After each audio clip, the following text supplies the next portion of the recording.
Assalamualaikum warahmatullahi wabarakatuh. Waalaikumsalam. Salam sejahtera buat kita semua. Semoga di hari yang cerah sore yang cerah ini kita bisa hadir dan mengikuti acara ini sampai akhir. Ini acaranya sederhana sebenarnya. Bagaimana hari anti korupsi itu dilaksanakan dengan penuh semangat. Tetapi orang yang kita undang ini sebenarnya adalah intinya adalah KPK. Ternyata berkali-kali KPK ini sepertinya tidak menghargai apa yang menjadi ranah dia. Sepertinya menurut pengamatan kita ini ada semacam ketakutan untuk hadir di acara seperti ini. Maka panitia dan forum pimpinan redaksi multimedia menyatakan KPK Komisi Pemberantasan Korupsi yang ada di Republik ini kita nilai C atau kurang atau tidak bersahabat dengan pers. Nah, itu akan menjadi headline kita di kedepannya. Dan sudah kita sampaikan sertifikat penghargaannya kepada personel yang memang bertugas untuk berhubungan dengan kami selaku panitia. Tidak berlama-lama, saya coba panggilkan. Hari ini kita kedatangan salah satu narasumber dari yang paling muda dulu. Ini adinda saya, Rian Hidayat.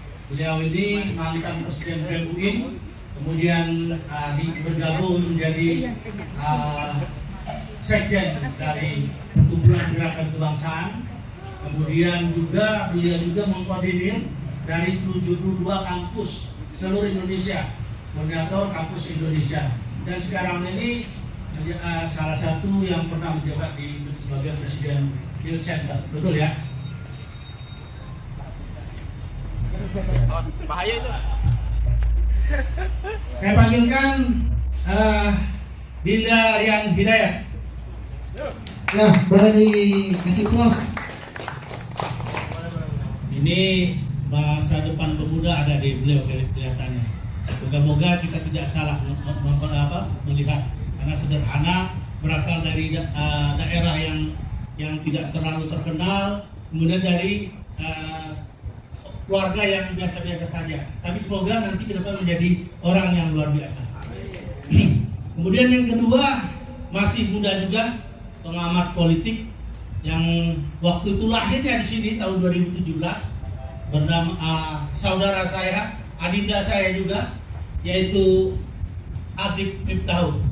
Beliau ini sekarang banyak diundang kemana-mana.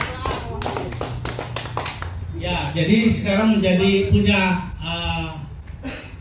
kajian politik nasional sebagai direkturnya. Ini juga tokoh muda. Fenomenalnya di sini ya.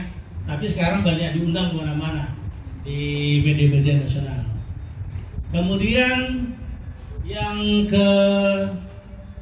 ketiga, muda juga. Ini. Jadi beliau ini mantan penyidik KPK. Jadi kalau bicara tentang right-nya Harun Masiku, dia punya jawabannya. Sehingga sempat 2 kali diundang di salah satu podcast yang lagi fenomenal juga, yaitu Berisik, karena baru kurang dari 2 bulan sudah punya hampir 100.000 subscribe. Ini luar biasa. Kita panggilkan Bung Ronald Sinyal. Ya, beliau ini sekarang bertugas di Satuan Tugas Khusus Pencegahan Korupsi Mabes Polri. Kemudian kita panggilkan yang ini menurut urutannya itu. Kita panggilkan tokoh juga ini, Dr. Haris Maraden. Beliau ini punya gelar banyak dan punya jabatan banyak. Dari Gerakan Anti Korupsi, Wakil Ketua Umum Gemar Kosgoro, di mana kita juga ada di sana, serta yang terakhir ini di ikatan alumni kampus yang di Bogor ya. Kita panggilkan Bung Haris Maraden, Dr. Haris Maraden. Silakan. Kemudian, nah ini fenomenal juga. Karena saya dulu, kalau nggak salah tahun 2010-an, ini pernah punya kasus ya beliau, yang kita sama-sama menunggu sampai akhir ya. Salah satu dari calon terpilih PD Perjuangan. Tapi ketika kita tunggu sampai jam 10 belum apa-apa itu. Jam 2-nya itu bisa diantarkan bahwa dia salah satu yang tidak boleh dilantik di Senayan. Maka kemudian bubar juga itu ya. Bang Mas Sugeng Teguh Santoso. Sekarang beliau adalah Ketua Indonesian Police War. Sebelumnya juga banyak di mana-mana nih, ada di KAI, ada di Pradi, dan pengacara yang fenomenal. Demikian dari moderator, kita akan mendengarkan paparan dari masing-masing narasumber, karena memang ini keterbatasan dari peralatan yang harusnya punya infokus dan lain-lain, tapi kita dengarkan saja secara lisannya.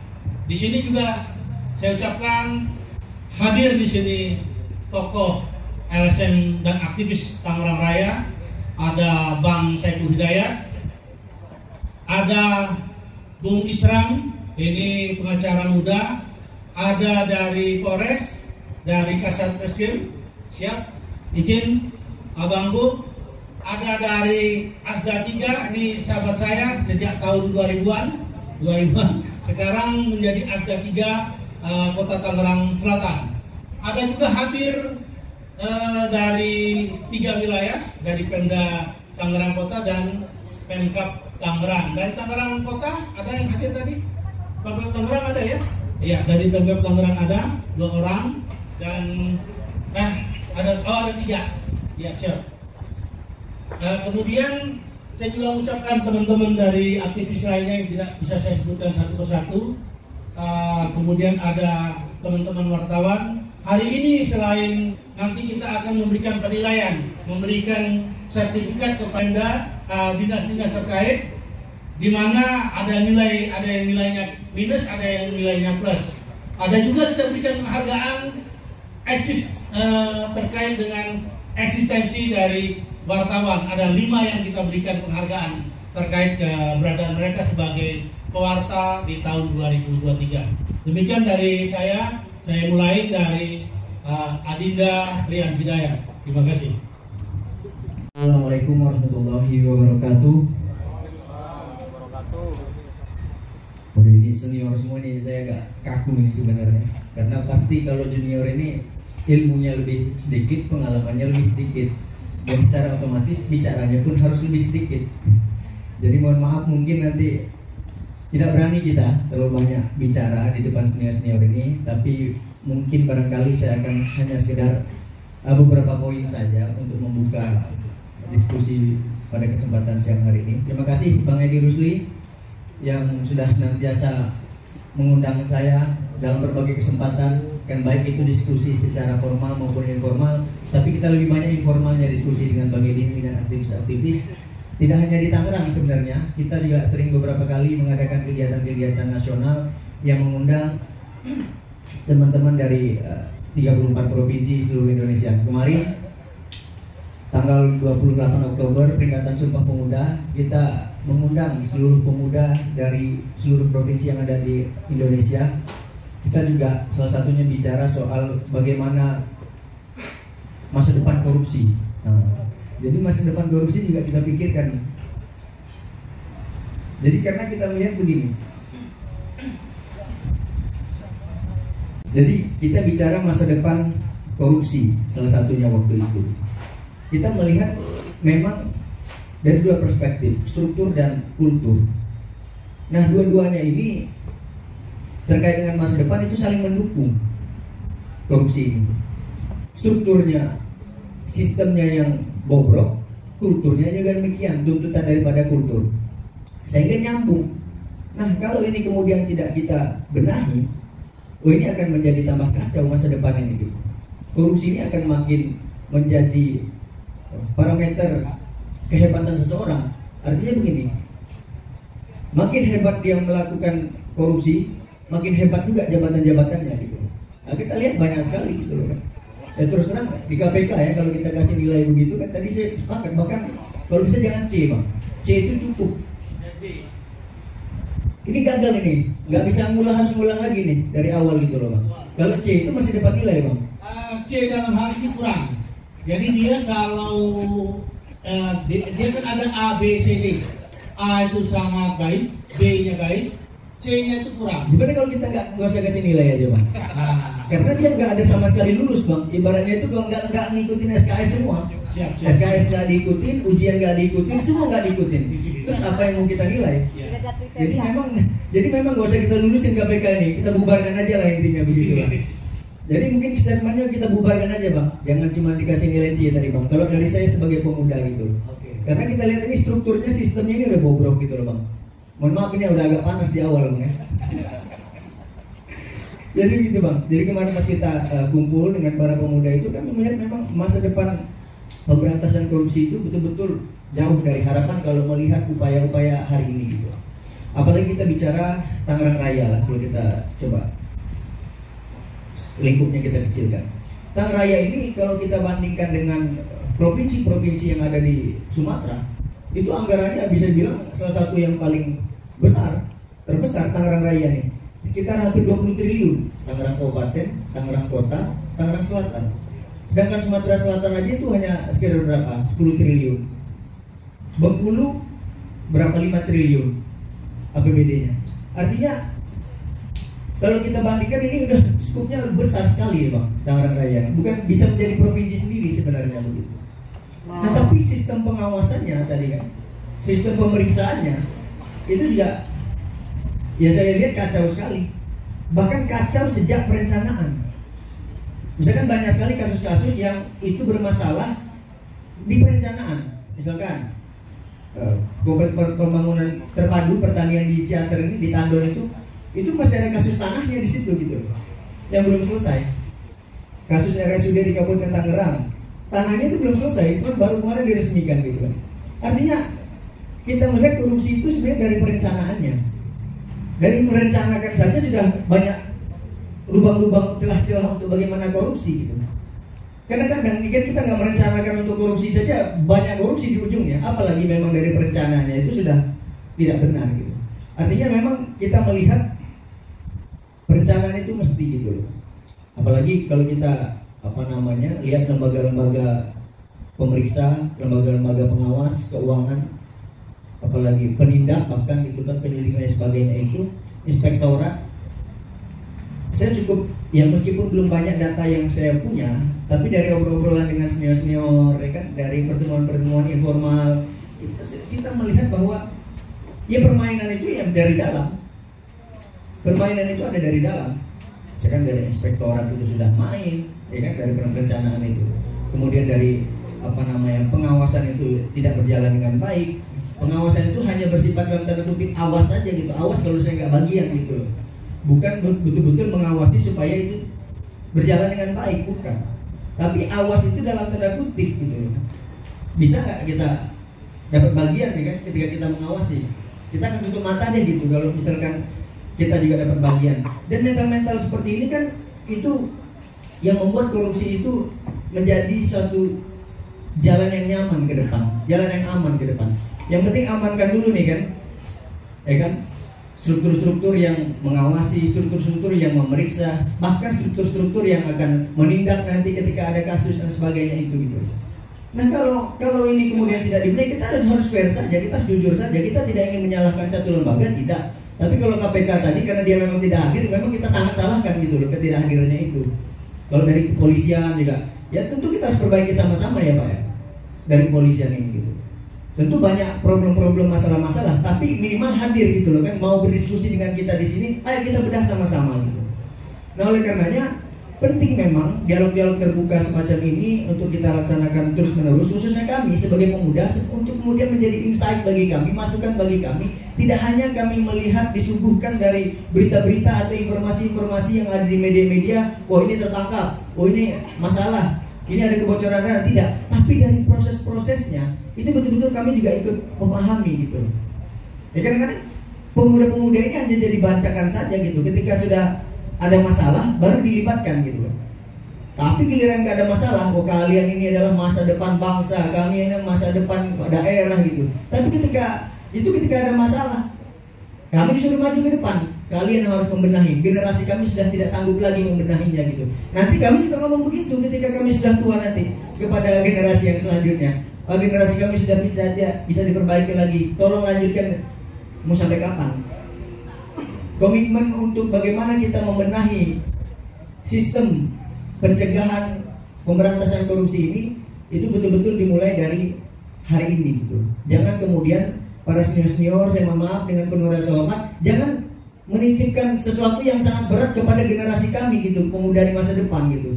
Pokoknya kalian nanti udah sekarang nggak bisa dibenahi, kalian benahi di masa depan gitu. Nggak boleh. Komitmen itu harus dimulai dari sekarang gitu. Dari diskusi hari ini bahkan gitu, dari detik ini juga gitu. Jangan sampai tanggung jawab itu yang tersangka siapa, ya kan? Yang kemudian menjadi yang pelaku siapa, yang tersangka siapa gitu loh. Artinya siapa yang melakukan, siapa yang bertanggung jawab gitu. Nah, kita tidak boleh gitu kejadian-kejadian semacam ini atau suasana-suasana semacam ini terus dilakukan gitu. Oleh karenanya pada kesempatan kali ini saya sebagai pemuda, ya kan, yang memang tadi saya katakan ilmunya belum banyak, pengalaman belum banyak, betul-betul menginginkan satu masukan atau bahkan mungkin ide-ide dari para senior-senior bagaimana ya kan korupsi semacam ini gitu kan, situasi-situasi politik yang dipenuhi dengan aura-aura korupsi itu betul-betul bisa kita ubah dan masa depan kita bisa lebih baik gitu Pak. Saya kira itu Bang Edi untuk sekedar membuka diskusi pada kesempatan kali ini. Terima kasih. Senior saya Bang Sugeng Teguh Santoso, Abang Bung Ronald Sinyal, abang-abang sekalian saya hormati, saya tidak panjang dan kali lebar. Orang komunikasi harus singkat, padat, dan jelas. Yang penting rilisnya itu yang keras, kan gitu kira-kira. Diskusi sekarang 10 orang, 20 orang, nggak ada masalah. Yang penting rilisnya kuat. Gitu. Pertama saya ingin mengatakan bahwa saya biasa ditanyain oleh jurnalis, pengamat politik, dan kebijakan publik. Kebijakan publik lah itu yang harus kita pertahankan, terutama saya secara pribadi. Intinya begini, pertama menyambung dari Dinda Rian Hidayat tadi, kalau di kota Tangerang Raya ini ada 20 triliun per tahun. Pertanyaannya sudah jadi apa? Kita berdiri, KTP saya Tangsel, walaupun saya tinggal di kota, tapi saya punya rumah di Paku Jaya juga. Saya tahu betul, suka atau tidak, contoh, Tangsel itu kota autopilot sebenarnya. Nggak usah ada wali kotanya, jalan sebenarnya. Kalau lihat Tangsel jangan lihat Alam Sutra, jangan lihat BSD, jangan lihat Pondok Aren, jangan. Lihatnya di Keranggan belakang sini. Itu baru Tangsel namanya. Make sense nggak ketika anggaran dia 4 triliun itu, Tangsel masih seperti ini? Itu sebenarnya. Yang kedua adalah, sering saya kritisi bahwa ketika Pemda Tangerang Raya, APBD untuk kepentingan sosial ekonomi masih di bawah 15%, patut kita nilai mereka sebenarnya kerja bukan untuk rakyat.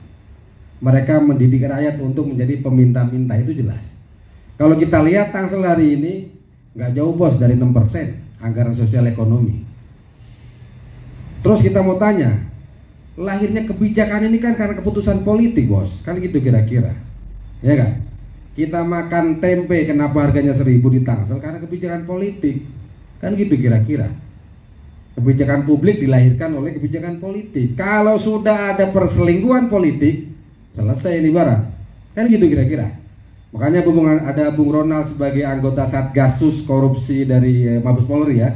Kalau saya lebih nyaman kepanjangan, KPK Ribon maksud saya. Gitu kan. Ini cocok sebenarnya, gitu Bang. Saya boleh tanya lah. Sekarang kita punya data, udah kayak kentut misalnya. APBD itu oknum di sini udah ada, sini udah ada, sini sudah ada. Kenapa selalu infrastruktur? Kita lihat, sore-sore nih Pak, saya ke Paku Jaya, lewat Pondok Jagung deh. Udah ketahuan, kalau dari jalanan model California berarti itu punya pengembang. Kalau sudah jalan yang udah dempet-dempetan, itu pasti punya Pemkot. Kelar gak? Itu udah kelar Pak. Jadi di sini di tim, sorry ya saya nggak mau sebut itu, ada oknum di sini lah, oknum di sini, udah dia dibacakan saja. Jadi buat duit 4 triliun per tahun, Tangsel itu jadi apa? Kabupaten yang sekitar 8 triliun jadi apa? Kota menurut saya malah lebih mending gitu loh. Makanya tadi saya sebut, bukan karena tinggal di situ ya. bukan, KTP saya Tangsel tapi saya tinggal di kota gitu. Tapi minimal sebagai dosen di kampus Tangerang, saya ngerti kan gitu.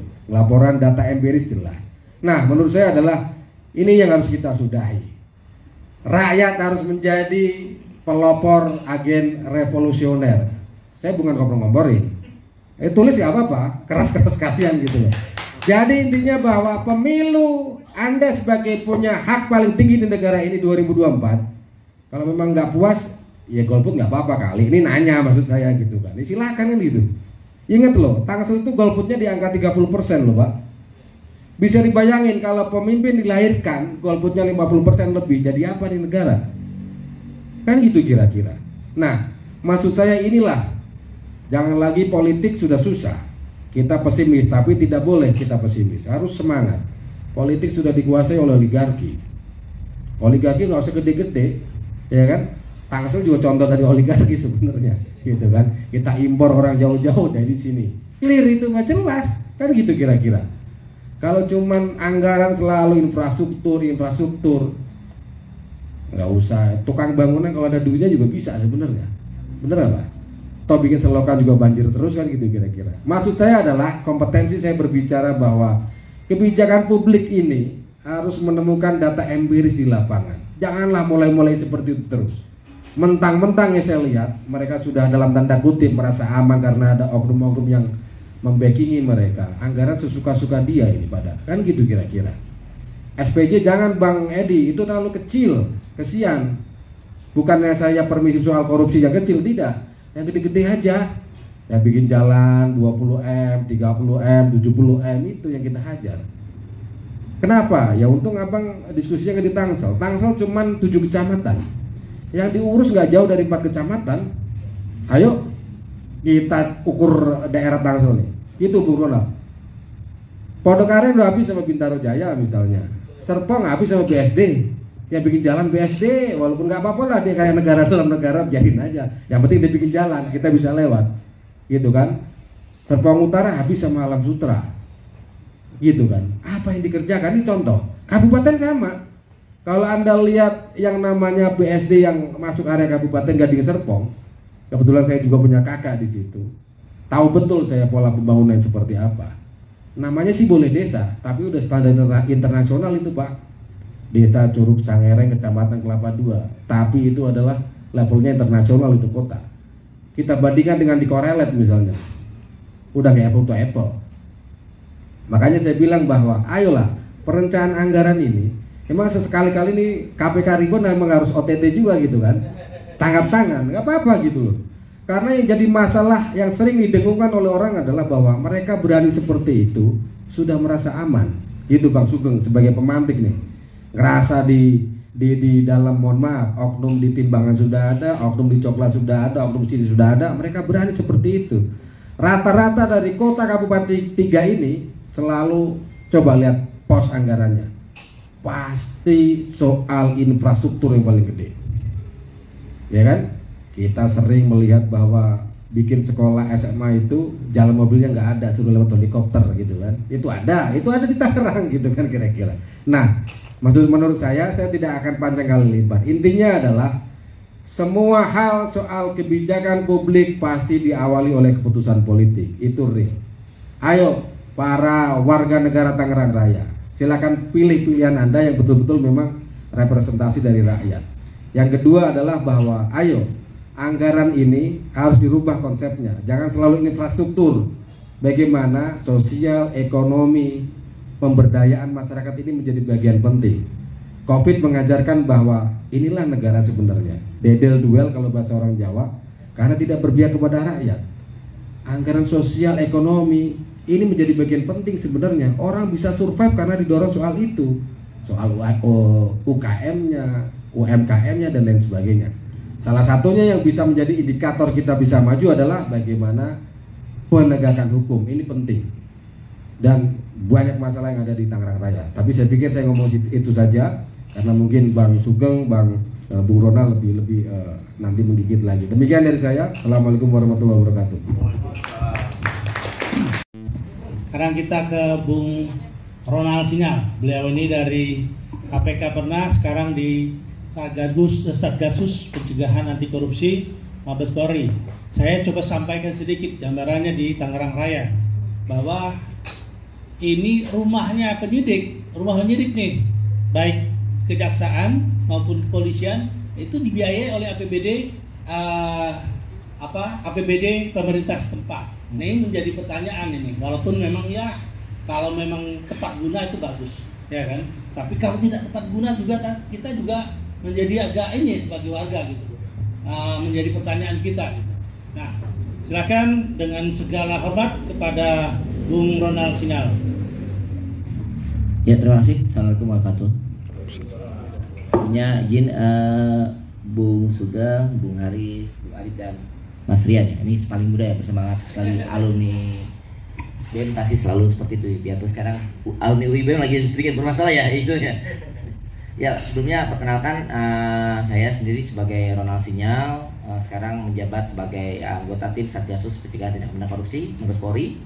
Mungkin sebagian di sini Bapak-bapak Ibu sekalian udah mengenal saya. Nah, saya adalah salah satu ya tadi yang X57 pegawai KPK yang kemudian direkrut oleh Kapolri per tanggal 18 Januari 2022, tepat 1 tahun yang lalu ya, hampir 2 tahun bulan depan. Kebetulan Kasatgas saya adalah Bang Novel Baswedan. Saat ini beliau sudah mengizinkan saya mewakili buat menghadiri kegiatan tersebut. Tadi disampaikan oleh bahwa banyak sih emang rumah-rumah terkait penyidik kasus-kasus perkara korupsi yang terjadi di sini. Mungkin kita bisa mengingat ke belakang ya, kasus yang paling besar itu Ratu Atut ya. Jadi guys, kita sini juga ya, banyak sekali perkara yang OTT besar di sini, dan saya juga lihat beberapa perkara udah tersimpan ya. Ada, kita bisa lihat di sumbernya di tangerangnews.com. Saya nanti malam membaca banyak sekali perkara seperti mantan PJ Kades Tangerang, kemudian juga korupsi RSUD dan semacamnya. Itu masih baru terjadi kalau nggak salah bulan kemarin ya, bahkan juga beberapa bulan belakangan ini.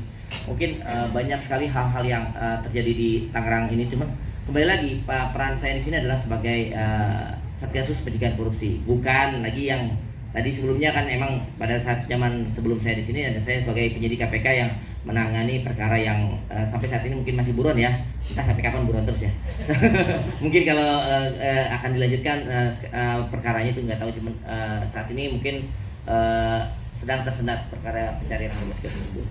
Dari kami sendiri di sini adalah bukan sebagai seorang penindakan, bukan sebagai berfokus kepada bidang penindakan tapi pencegahan.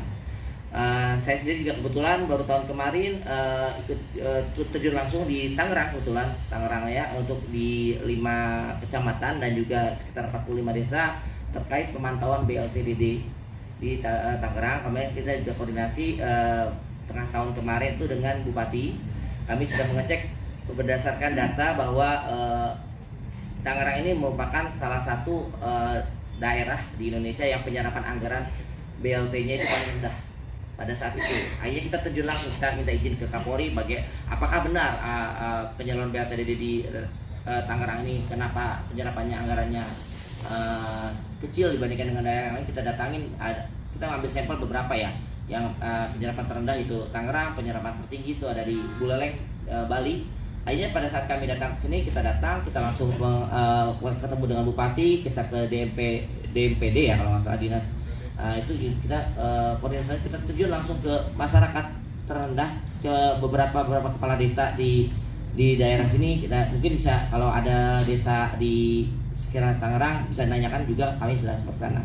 Ternyata ada hal yang unik juga sebenarnya dari pihak Tangerang ini pun, biarpun penyerapan anggarannya sedikit kecil, tapi mereka punya sistem yang menarik, unik ya. Jadi mereka bekerja sama dengan Bank BJB pada saat itu tahun kemarin.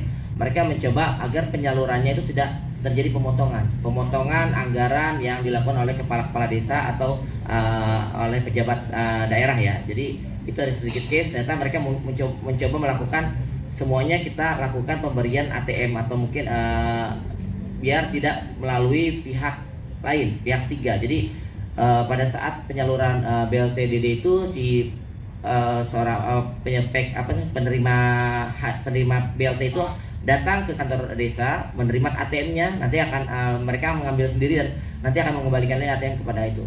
Sebenarnya sistem seperti itu tepat bila dilakukan dengan di semua karena kan saya juga belum terjun ke bidang lain ya.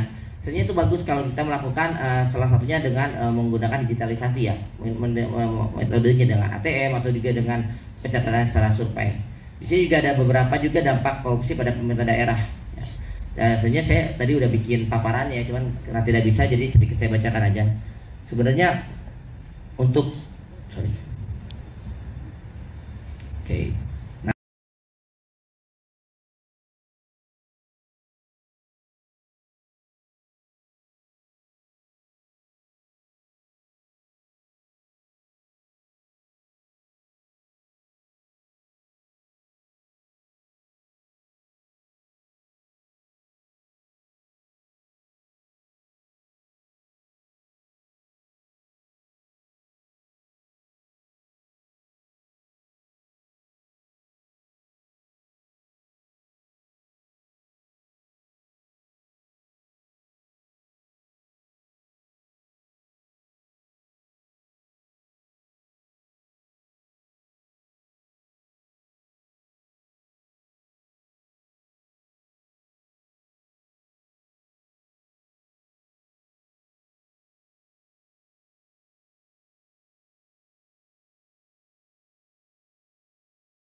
baru sekali tanda tangan. Tapi biasanya kan korupsi yang ditangani KPK itu harus memenuhi minimal dari salah satu dari 3 faktor. Yang pertama adalah penyelenggaraan negara itu sendiri, kedua meresahkan masyarakat, dan mempunyai kerugian negara mencapai minimal 1 miliar rupiah. Jadi kalau misalnya itu dilakukan karena saya sial dan sebagainya, itu tidak masuk akal. Karena KPK itu menangani perkara itu minimal kalau orang itu adalah penyelenggara negara, biarpun kecil tidak 1 miliar, biasanya dia pasti punya kewenangan. Dia pasti melakukan hal itu sekali. Seringkali kita biarkan saja. Kita mencari momen yang tepat, oh ini berulang gitu. Makanya tadi ada beberapa, tapi jangan jadi suatu beban kepada teman-teman semua, Bapak Ibu atau masyarakat polisi, masyarakat sipil dan mahasiswa buat melaporkan tindak pidana korupsi. Karena semua perkara yang ada di kepolisian, kejaksaan maupun KPK itu sebenarnya dari teman-teman semua, bukan dari kami juga. Kita butuh juga bantuan dari teman-teman semua. Dan yang terakhir adalah kurangnya partisipasi publik ya. Tadi saya bilang kan biasanya ya tetap banyak masyarakat tuh acuh tak acuh. Ya udah biarin aja, oh dia kaya. Padahal kita tahu sebenarnya secara logika aja, tetangga kita aja atau siapapun, wah terlalu punya harta yang berlimpah ruah itu sangat tidak masuk akal. Apalagi zaman dulunya mungkin orang biasa. Bisa diduga hal-hal seperti itu. Kalau emang ada bukti dan apapun silakan coba dicari informasinya, laporkan ke manapun boleh, ke kejaksaan, ke kepolisian, ke KPK ya, dan hukum. Nah, terus bagaimana strategi pencegahan korupsi pada pemerintah daerah? Yang pertama adalah ya jelas kita harus meningkatkan transparansi dan akuntabilitas dalam proses penyaluran anggaran. Jadi jangan sampai setiap kali penyaluran anggaran itu tidak tercatat administratifnya seperti apa ya. Saya kurang paham juga ya seperti apa ini tugas kayak kita semua ya buat melihat, memantau penyaluran anggaran. Kemudian menerapkan teknologi dan proses monitoring penyaluran anggaran. Ini yang saya bilang tadi, digitalisasi. Beberapa ini sudah dijalankan di kementerian-kementeriannya. Kebetulan saya juga saat ini di Satgasus memegang terkait Kementerian Dinas Pendidikan Pemuda dan Olahraga Kemenpora. Jadi kami diangkat sebagai tim khusus yang menangani fraud di Kemenpora. Kebetulan saya ya, tim saya, dan salah satu dari 42 pegawai KPK yang menjadi ASN Polri, salah satu Pak Ambarita Damanik dulu adalah Kasatgas juga selepel dengan Bang Novel. Sekarang sudah selesai di Polri, ditarik oleh Mas Menteri, Mas Dito ya, buat menjadi tenaga ahli di Kemenpora. Jadi kita kerjasama dengan Kemenpora, kita lihat bagaimana di sistem penanganan penyaluran anggaran dana olahraga dan semacamnya. Mereka sudah menggunakan digitalisasi ya, semuanya melalui teller. Beberapa bang udah seperti itu ya. Kita diarahkan buat menggunakan mesin, kita setel sendiri, dalam sendiri gitu. Nah itu yang disarankan kita coba masuk ke dunia itu, karena digitalisasi buat melakukan kegiatan koruptif itu memperkecil, ya itu tetap pasti ada ya. Segala cara, namanya korupsi adalah kejahatan extraordinary crime yang kejahatan luar biasa. Pasti setiap orang akan berkembang buat memanipulasi kegiatan korupsi tersebut. Kemudian yang ketiga, membuat dan meningkatkan kanalisasi partisipasi publik yang tadi saya bilang, tetap melaporkan hal-hal koruptif di lingkungan kita, sekitar kita. Kira siapa lagi yang bisa memantau lingkungan kita kalau kita bukan kita sendiri ya. Kemudian pembuatan sistem pengawasan dan pemeriksaan internal oleh APIP. Jadi ini tugas-tugas dari internalnya sendiri, Pemda sendiri. Inspektoratnya harus berani, jangan hanya PDKasi karena rekan-rekannya ini teman saya ini dari kecil, dari awal masuk kerja sahabat saya, jangan seperti itu. Kita harus tetap berusaha menjaga integritas, karena sebenarnya saya sangat senang gitu dengan kegiatan seperti ini gitu. Biarpun saya merasa hasil KPK sih saya merasa ada semangat dari teman-teman semua buat mencoba memperhatikan lingkungannya, khususnya buat memperkecil kegiatan tindakan korupsi yang terjadi di lingkungannya ini. Kalau misalnya ada dimanapun, insya Allah kami siap dari Satgasus untuk siap mencoba membantu sebatas kemampuan kami ya. Itu seperti itu saran dari kami. Terus ada untuk 3 Satgasus pencegahan tindak pidana korupsi ini, kita ada fokusnya, ada 3 siklus yang kita lakukan. Yang pertama itu adalah deteksi. Kita melakukan pertama adalah melakukan deteksi atas risiko mencegah korupsi pada proyek-proyek apapun di manapun. Untuk khususnya di ini adalah pemerintah daerah di Tangerang ya, Kota Tangerang Raya. Biasanya nanti kita akan melakukan deteksi dulu. Kemarin kita sudah melakukan yang tadi BLTDD. Kemudian setelah kita deteksi ada penyimpangan atau dugaan tindakan korupsi, baru kita melakukan yang langkah kedua adalah aksi. Aksi kita adalah coba menyusun dan menjalankan rencana aksi pencegahan yang efektif dari internal ke eksternal. Jadi kita masuk ke lembaga tersebut, kita minta ke bupatinya, kita mau masuk, mau melihat bagaimana penyelenggaraan BLTDD. Nah mungkin ke depan akan kita coba dimasuk dimanapun ya, di poin-poin apapun, entah itu penyaluran anggaran dan semacamnya. Kemarin kita udah mulai di BLTDD ya. Yang terakhir adalah monitoring dan evaluasi. Ini yang jarang dilakukan oleh APH manapun. Jadi kalau bisa ya istilah kasarnya sales ya. Sales itu kan seorang konsumen akan senang bila kepada penjualnya akan balik lagi. Biasanya dia after sale ya. Biasanya setelah saya beli ditanya lagi, Pak ada kekurangan nggak atau mau nggak hadir lagi seperti itu. Kita menghadapi seperti hal tersebut, kita mencoba melakukan monitoring dan evaluasi pada saat pada saat beberapa waktu tertentu kita akan koordinasi lagi ke lembaga yang sudah kita lakukan pencegahan tersebut. Jangan ditinggalkan, kita jaga hubungan dengan baik dengan hal itu. Jadi deteksi, aksi, dan yang terakhir monitoring dan evaluasi. Dan yang terakhir adalah bagaimana nih bentuk peran serta masyarakat dalam pemberantasan korupsi? Ini jelas. Yang pertama, kita tidak bisa berjuang sendirian. Kita juga butuh peran serta masyarakat untuk mengurangi hal-hal koruptif yang ada di daerahnya. Yang pertama adalah kita harus melakukan penerapan prinsip transparansi dan kita harus melakukan optimalisasi peran serta masyarakat dalam pemberantasan korupsi. Jadi harus adanya teman-teman semua siap menjadi WBS ya, whistleblower system. Jadi tapi jangan juga, kita juga akan menakar. Ada beberapa orang WBS itu adalah orang-orang yang mohon maaf kalah dalam persaingan politik. Semuanya ini akan biasanya paling sering terjadi setelah pilkada atau pilpres. Dia kalah merasa yang menang itu melakukan kecurangan. Dan tapi tidak bisa dibuktikan juga yang kalah juga bersih-bersih amat gitu. Tapi biasanya seperti itu. Tapi kita akan melihat apakah whistleblower sistemnya apakah benar secara benar dia melaporkan hal-hal yang salah tersebut, tidak ada unsur pribadi dan semacamnya. Kita melihat apakah ada kepentingan atau tidak. Nah itu yang pertama whistleblower sistemnya. Kemudian juga kita coba masyarakat juga harus mau juga selain whistleblower ini tadi istilah kasarnya dimintai sebenarnya kayak melakukan pada saat kita melakukan keterangan saksi diundang, jangan takut, silakan. Kalau misalnya ada apa kita panggil ya, hadir aja. Beberapa masyarakat merasa kalau dia dipanggil KPK pada saat saya dulu itu ya, saksi itu khawatir tidak keluar lagi, banyaknya gitu kan, dari masuk gak keluar lagi. Padahal insya Allah kalau kami di KPK pada saat yang saya masih menjadi penyidik, saya selalu menerapkan Bapak hadir di sini, Bapak akan pulang lagi dari sini. Mungkin ada beberapa oknum di APH lain ya, saya tidak menjelaskan APH manapun, pasti ada kelonggaran dipanggil saksi, tahu-tahu disodorkan surat penahanan. Kalau saya sangat tidak. Pada saat saya dulu menjabat sebagai penyidik, saya sangat tidak mau hal seperti itu. Kalau panggilan sebagai saksi, ya saksi. Kalau kedepannya emang diduga, biarpun kita udah tahu diduga ini adalah seorang yang terlibat, kalau panggilan saksi ya saksi, silakan pulang lagi.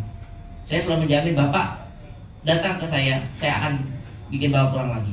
Dan itu selalu saya terapkan ya. Yaitu tetap harus coba sampaikan kolaborasi dengan baik antara masyarakat dengan apa yang manapun. Itu harus dilakukan. Yang terakhir adalah jelas kita harus melakukan semuanya secara sistemnya. Jadi memperkecil hal-hal koruptif yang terjadi, karena untuk mengakali sistem itu lebih mahal daripada kita mengakali orang. Kalau mengakali orang itu cukup ya, istilah kasarnya kan korupsi kan ada banyak faktor ya, tapi yang saya selalu tegaskan ada 3 hal gitu ya: gratifikasi, penyuapan, dan pemerasan. Itu yang paling mudah dipahami, karena penyalahgunaan wewenang, terus juga memanfaatkan kewenangan itu semuanya ada di dalam gratifikasi, suap, dan juga pemerasan. Jadi hal-hal kayak itu kalau misalnya kita melakukan suap kan orangnya aja kita bayar selesai, tapi kalau sistem kita rubah itu lebih susah. Minimal kita harus bayar yang punya IT-nya, jago IT-nya, harus membayar lagi orangnya. Banyaklah beberapa jalan, biarpun tetap aja hal-hal itu tersebut bisa dilakukan, segala cara bisa tetap dilakukan, tapi kita juga selalu mencoba melakukan segala cara buat meminimalisir hal korupsi yang terjadi di berbagai hal, khususnya di Tangerang ini. Mungkin seperti itu yang bisa saya sampaikan. Mohon maaf ya kebanyakan ya. Sebelum ditutup nih ada sedikit pantun dari saya. Makan nasi pakai kerang, sisari buat dengan pasti. Korupsi di Tangerang Mari kita cepat atasi. Terima kasih. Assalamualaikum warahmatullahi wabarakatuh. Saya punya beberapa catatan tentang KPK. Mengumpulkan laporan harta kekayaan yang banyak itu bagian dari dokumentasi yang banyak. Untuk apa kalau tidak diperiksa? Saya punya catatan dari DPRD Tangerang Raya. Ada yang harta kekayaannya mencapai 38 miliar, bertambah 23 miliar dalam waktu kurang dari 4 tahun. Saya bisa tidak usah sebutkan, tapi salah satu pimpinan DPRD Kabupaten Tangerang. Di Tangerang Kota agak dikit, selisihnya dikit, nilainya 25 miliar. Tangerang Selatan 22 miliar, hafal saya. Kalau saya diurutkan 10 besarnya mulai dari 79 miliar, saya hafal semua. Tapi apalah artinya itu kalau KPK sendiri tidak mau, tidak melihat bahwa ini sebuah pelanggaran. Orang dalam 1 tahun punya penghasilan 1,7 miliar, 1,4 miliar, harusnya dia punya dana. Kemudian dia capek-capek melakukan survei menilai integritas kan hari ini dan akan diumumkan tahun 2024. Itu berdasarkan apa yang sudah diperdengarkan oleh Direktorat Monitoring KPK. Saya salah satu yang disurvei, jadi saya paham dan karena saya punya datanya, saya compare dengan fakta dan memang tidak terlalu jauh beda. Hanya memang ada berapa persen yang meleset dari KPK-nya. Tapi kalau kita punya sangat sesuai dengan hasil yang sebenarnya. Nah ini dari DPRD. Kemudian kita pernah juga dapat itu terkait BLT, tapi ini PEP ya yang diberikan kepada pelajar SMP. Tahun lalu 2021 itu duit tidak sampai ke murid. 2022 itu sampai ke murid. Kebenaran media saya ada Bung Adit yang memberitakan dan dipakai, tapi kejaksaan tidak pakai media kita untuk sebagai acuan, hanya dipakai datanya doang. Itu saya bilang ini curang nih kejaksaan. Saya bisa katakan, saya kritik ini Tangerang Selatan itu masih tidur kejaksaan. Kenapa? Dia harus punya dua kasus di setiap tahunnya. Sekarang 0. Tangerang Kota sama 0. Tangerang Kabupaten parah, sudah dibuka sama Kajarinya, RSUD Tiga Raksa itu bermasalah pembebasan tanahnya, tapi sampai dengan sekarang sudah mendekati hampir tutup tahun, tidak jelas itu kemana nasibnya RSUD Tiga Raksa. Malah dengan bangganya itu tanah hasil korupsinya diperlihatkan. Kenapa kita punya catatan? Pemkab Tangerang Kabupaten itu adalah satu-satunya pemerintah kabupaten kota yang tidak sertifikatnya tidak jelas, satu-satunya se-Indonesia. Tapi saya juga mengkritik BPK waktu itu, saya ajak debat BPK-nya, Badan Pemeriksa Keuangan Banten. Temuan-temuan setiap tahun ada, tapi tetap diganjar opini wajar tanpa pengecualian. Ternyata katanya karena dia pencapaian menghabiskan anggaran itu mencapai 85%, sementara nasional hanya 70%. Kalau itu indikatornya, bubarkan BPK. Ngapain itu? Ya, tiap hari obral opini wajar tanpa pengecualian. Dengan adanya opini WTP, maka pemerintah setempat itu dapat 25 miliar diganjar dari usaha. Nah, kalau duitnya dibagi-bagi, berarti ya sama juga gitu loh. Tiap hari temuannya ada temuan ini, bahkan yang temuan tahun lalu tidak diselesaikan masih diberikan WTP. Apalagi alas haknya, ya sertifikat yang tidak ada. Dengan bangganya itu, kepres pertama itu ya Pemkab Tangerang, karena diberikan kepres oleh Presiden Soeharto zaman itu. Nah, ini yang kita tunggu dari penyidik ya, dalam hal ini mungkin KPK maupun dari jaksa negara, pengacara negara, ya. Dan kita dengar ya dalam kemarin itu ada berita, ada satu narapidana yang sudah diganjar 15 tahun dalam tahun sekarang ini bebas ya nyawer dangdut di mana-mana. Nah, itu 15 tahun penjara. Itu kita dapat dan beritanya ada di salah satu media kanan kita, rekan kita di anggota kita di Forum Bimren. Nah itu hari ini katanya ketemu dengan dirinya yang tadinya lagi cuti, akhirnya nggak cuti lagi, itu kasih intelnya. Ya, kita tutup yang itu, kita kembalikan lagi ke topik kita dengan Bung Haris Maraden. Beliau ini jabatannya banyak, di mana-mana sekarang ini lagi asik dengan dengan politik ya, politik asik ya. Tapi beliau juga adalah ketua umum dari gerakan anti korupsi perannya. Assalamualaikum warahmatullahi wabarakatuh. Terima kasih. Kalau bicara kan udah habis materinya sebenarnya ini. Jadi Om Sugeng kita bingung juga apa kita mau bicara. Tapi di antara para narasumber ini, beliau-beliau ini praktisi hukum atau aktivis praktisi hukum, termasuk Om Sugeng gitu. Tapi bukan pelaku. Ini bedanya nih. Saya adalah pelaku, saya birokrat. Saya ada di BND. Jadi tahu persis bagaimana kelahian batin kita dan dalam sebuah sistem. Mungkin ada Pasda 3. Jujur atau tidak, Pasda ada waktu-waktu di mana batin kita berkelahi di dalam situasi kondisional bangsa kita seperti ini. Jujur aja, siapa bilang bahasa Indonesia korupsi itu tidak menjadi budaya? Saya boleh katakan itu bangsa Indonesia ini, tidak semua ya, karena kita berbagai suku-suku, menjadi budaya bangsa kita. Sejak lahir kita sudah diajarkan untuk korupsi.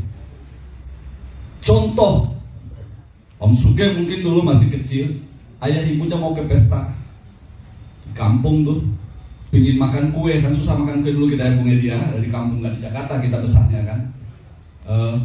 Kita mau ikut, kata, nah nggak usah ikut, tenang aja, nanti ibu bawain kue. Atau coba saya ikut ke pasar, atau nanti beliin gula-gula namanya dulu, permen sekarang ya. Sejak kecil kita sudah diajarkan menjadi seorang koruptor. Sudah diajarkan kita diiming-iming. Dan ini yang banyak terjadi, yang ditangkap oleh Bapak ini dan kawan-kawannya, termasuk teman-teman APH lain yang ada di birokrat. Kalau nggak ada duit pelicinnya, tidak jalan itu persoalan-persoalan kita, terutama perizinan sebagainya. Jujur aja, kita bicara. Dari kecil kita diajarkan seperti itu. Kita berurusan kemanapun, kira-kira 80% hari ini kita harus menggunakan ada motif menguntungkan pribadi baru lancar. Kalau enggak, lama baru selesai. Itu terjadi di mana-mana. Ini problem. Lalu kita, maka kami sampaikan salah satunya kita harus menggunakan sistem. Sistem itu yang kita harus bangun dalam, umpama saya di corporate lah ya, harus dibangun dalam sebuah corporate. Karena itu memaksa kita untuk berbuat baik. Karena jujur, saya kira teman-teman suka dengar suatu hari ada kiai menjadi penjahat. Suatu waktu teman-teman mantan penjahat dia menjadi orang yang baik. Karena itu memang kodrat manusia terlahir. Hari ini dia baik, besok dia menjadi orang jahat. Hari ini dia jahat, besok dia bisa menjadi orang baik. Nggak peduli itu polisi, nggak peduli itu jaksa, nggak peduli KPK, nggak peduli saya, dan nggak peduli siapapun. Iya. Bagaimana kita hari ini kita dipertontonkan yang paling kita anggap orang paling hebat pimpin KPK. Seperti itu. Mungkinkah terjadi pada diri kita? Mungkin seorang Firly aja bisa.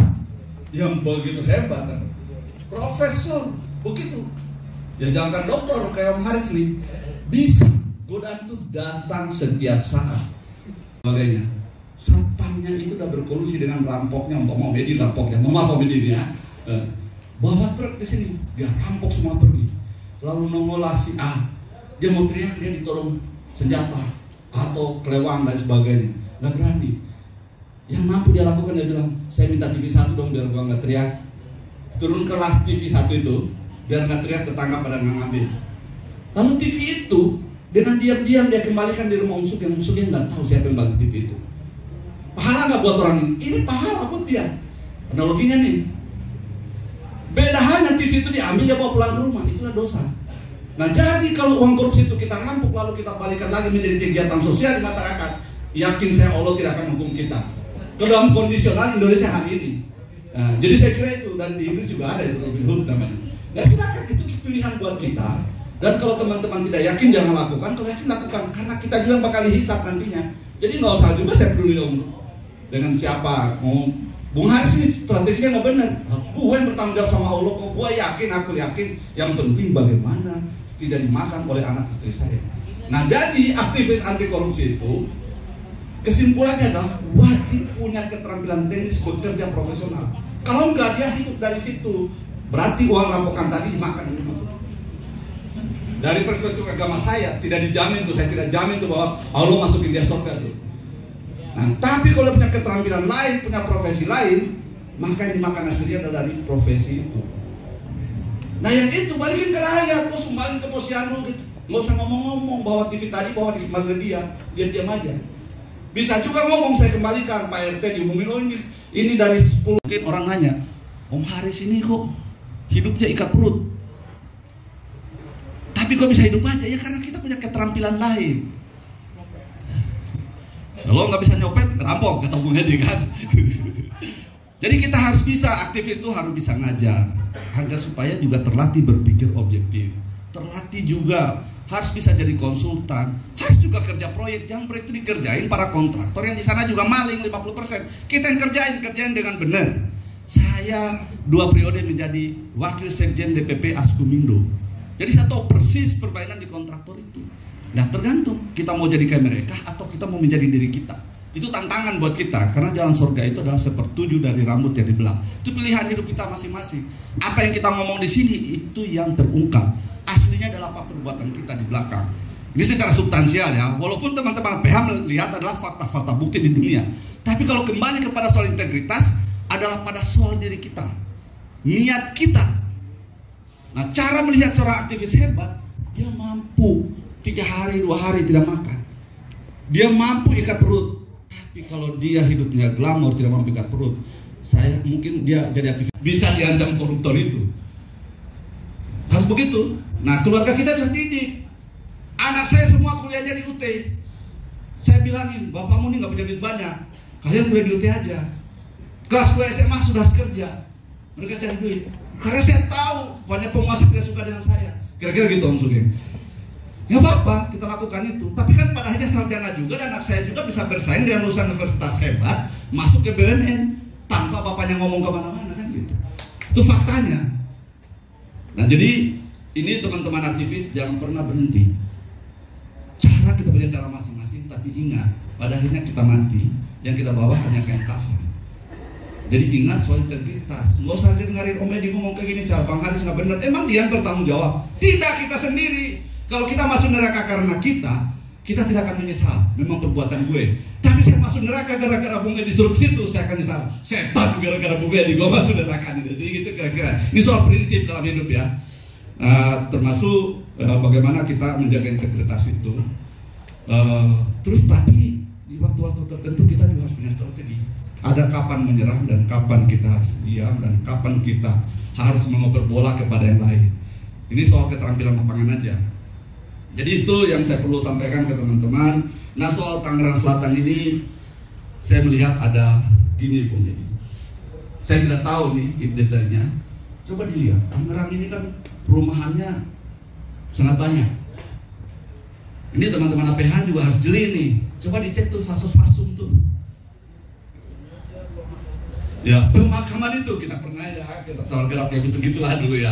Pemakaman itu, ini tugas teman-teman wartawan, teman aktivis. Nggak mungkin Pasta 3 ngurus kayak gitu, besok dimusuhin satu kantor dia. Ya gitu loh, Pasta 3 itu pasti pura-pura marah sama teman-teman gitu loh. Nah, bonusnya sangat mudah. Saya kasih contoh ya. Kalau saya akan membebaskan 100 hektar, hari ini saya urus ke Pemda, hanya 20 hektar, pas-pasnya sekian. Begitu saya urus yang kedua, di sini kan harganya sudah 10 juta Pak. Yang tadinya saya beli 200.000, lalu fasos-fasos dipindahin lagi ke belakang, disetelin yang baru. Gampang cara melihatnya. Tanya kenapa ini bisa pindah, dulu harganya sekian, tahun sekian. Apresial banyak sekitar situ, APH bisa masuk nih. Apresial sekitar situ berapa per meter? Sudah 10 juta.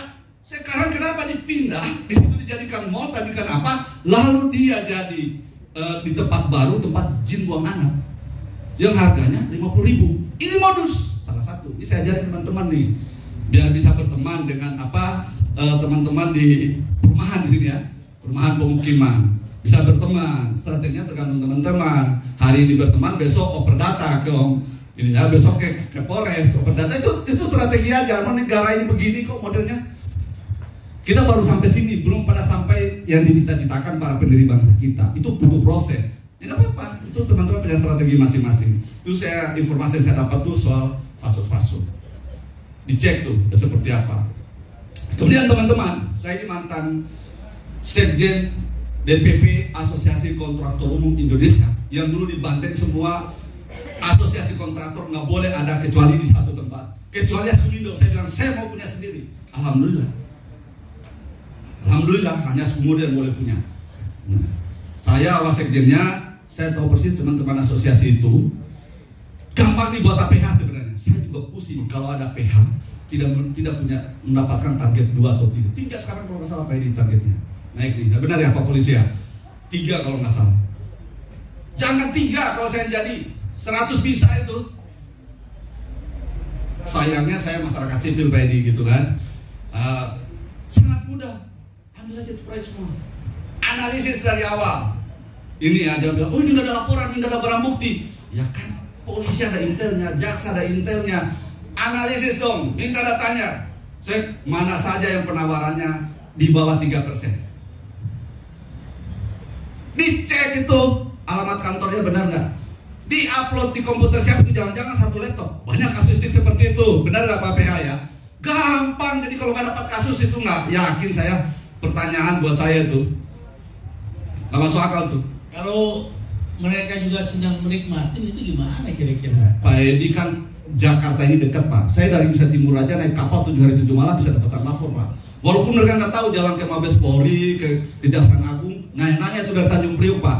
Bisa dilakukan, masa aktivis Tangerang nggak bisa jalan kaki ke situ? Bisa jalan kaki lah, sehingga makan di mana-mana. Jadi tidak mungkin, jangan-jangan aktivisnya juga tumpul nih, gitu loh. Aktivisnya malas berarti. Loh, dulu Pak Edi kita keliling Jabodetabek ini, kita pakai motor butut tuh, gak ada remnya.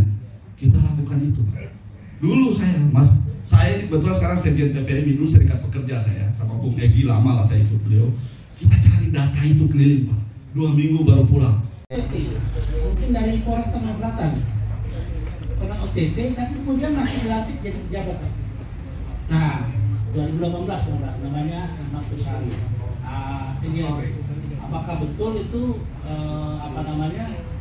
dia bagian dari yang harusnya tidak boleh lagi dipromosikan? Ya mungkin PR aja buat Pak Kasat ya. Kita kembali kepada Mas Sugeng Teguh Santoso. Beliau ini di mana-mana dipanggil, ya kan? Jadi harus punya waktu banyak. Sebetulnya ya sudah. Lanjut lagi deh ya. Mungkin dari Polres Tangerang Selatan, pernah OTT, tapi kemudian masih dilantik jadi pejabat. Nah, 2018 namanya Markus Hari. Ini apakah betul itu dia bagian dari yang harusnya tidak boleh lagi dipromosikan? Ya mungkin PR aja buat Pak Kasat ya. Kita kembali kepada Mas Sugeng Teguh Santoso. Beliau ini di mana-mana dipanggil, ya kan? Jadi harus punya waktu banyak. Sebetulnya ya sudah. Lanjut lagi deh ya. Ya, jadi saya harapkan sebetulnya ada yang membedah ya soal postur anggaran dari Kota Tangerang supaya bisa dibahas salah satu pembicaranya, sehingga kita punya pandangan ya. Tapi kan ternyata nggak ada ini. Tapi tadi sedikit yang dibahas oleh Mas Edi itu soal SPJ segala macam. Itu kan satu bentuk penganggaran yang sebetulnya di semua pemerintahan daerah dan kota itu ada ya, yang tidak efektif ya. Misalnya bintek terulang melulu begitu kan, laporannya sama saja. Itu sebetulnya korupsi ya, karena ukuran pencapaian sasaran kan harus jelas. Apakah dengan bintek itu aparatur tersebut mendapatkan peningkatan keahlian ya, Kalau saya lihat tidak. Bintek-bintek itu hanya sebagai satu sarana untuk keluarnya anggaran secara legal. Ya, SPJ juga seperti itu. Oleh karena itu misalnya nih ada tim Satgas pencegahan di Polri, mungkin harus bisa memberi masukan satu postur anggaran bintek seperti apa yang memang harus dilakukan oleh pemerintah kota, kabupaten maupun provinsi. SPJ apa? Waktu zamannya Ahok, dia kan sangat keras ya. Ketika berbicara anggaran dia potong. Itu sebetulnya kita perlu seorang model kepala daerah yang keras melindungi uang rakyat untuk digunakan secara efektif. Tetapi kan dia dibenci oleh sebagian kelompok, bahkan oleh anak buahnya sendiri. Kenapa? Karena korupsi itu berangkat sebetulnya dari pikiran. Korup itu adalah pikiran jahat, kotor, ya, buruk, setan, ya. Jadi ketika menyusun anggaran itu sudah ada pikiran kotornya. Sudah ada perencanaan, tadi dikatakan perencanaannya sudah kotor. Kalau ada satu penganggaran kemudian tidak ada pencapaian efektivitasnya, ya, efisiensi, itu sudah korup sebetulnya. Tapi ukurannya kemudian kan sulit ketika diterapkan penggunaan undang-undang tindak pidana korupsi, ya. Ukuran tindak pidana korupsi pasal 2, pasal 3 independen, pendidik independen, kita tidak bergantung kepada kebijakan pemerintah. Orang-orang kelompok kelas menengah tidak bergantung kepada kebijakan pemerintah soal BLT, ya. Tidak bergantung kepada transportasi murah, walaupun dia bisa gunakan itu. Dia tidak bergantung kepada apa itu namanya BPJS, berbantuan iuran PBI, ya, tidak bergantung. Kelompok-kelompok kelas menengah adalah kelompok yang bisa membangun masyarakat. Seperti ini Bang Aris. Bang Aris itu kelompok kelas menengah, saya, ya, atau mungkin kita. Inilah sebetulnya kekuatan daripada membangun basis masyarakat. Oleh karena itu kita perlu kelompok kelas menengah dalam era demokrasi ini yang kuat, yang bisa mencukupkan kebutuhan kita sendiri dengan membangun apa? Profesi, ya, membangun profesi. Dengan membangun profesi, kita tidak bergantung kepada kebijakan pemerintah. Ya kan, betul dong. Kita BPJS kita bayar sendiri, ya. Transportasi kalau kita mau pakai murah bisa, kalau kita mau mandiri bisa. Kesehatan kita bisa bayar sendiri, ya. Pendidikan kita bisa bayar sendiri untuk mendapatkan pendidikan yang baik. Akhirnya cuma sopir bajai, dia meninggal dunia karena tabrakan tapi belum meninggal, geger otak parah ketika sedang mengendarai bajainya, ya.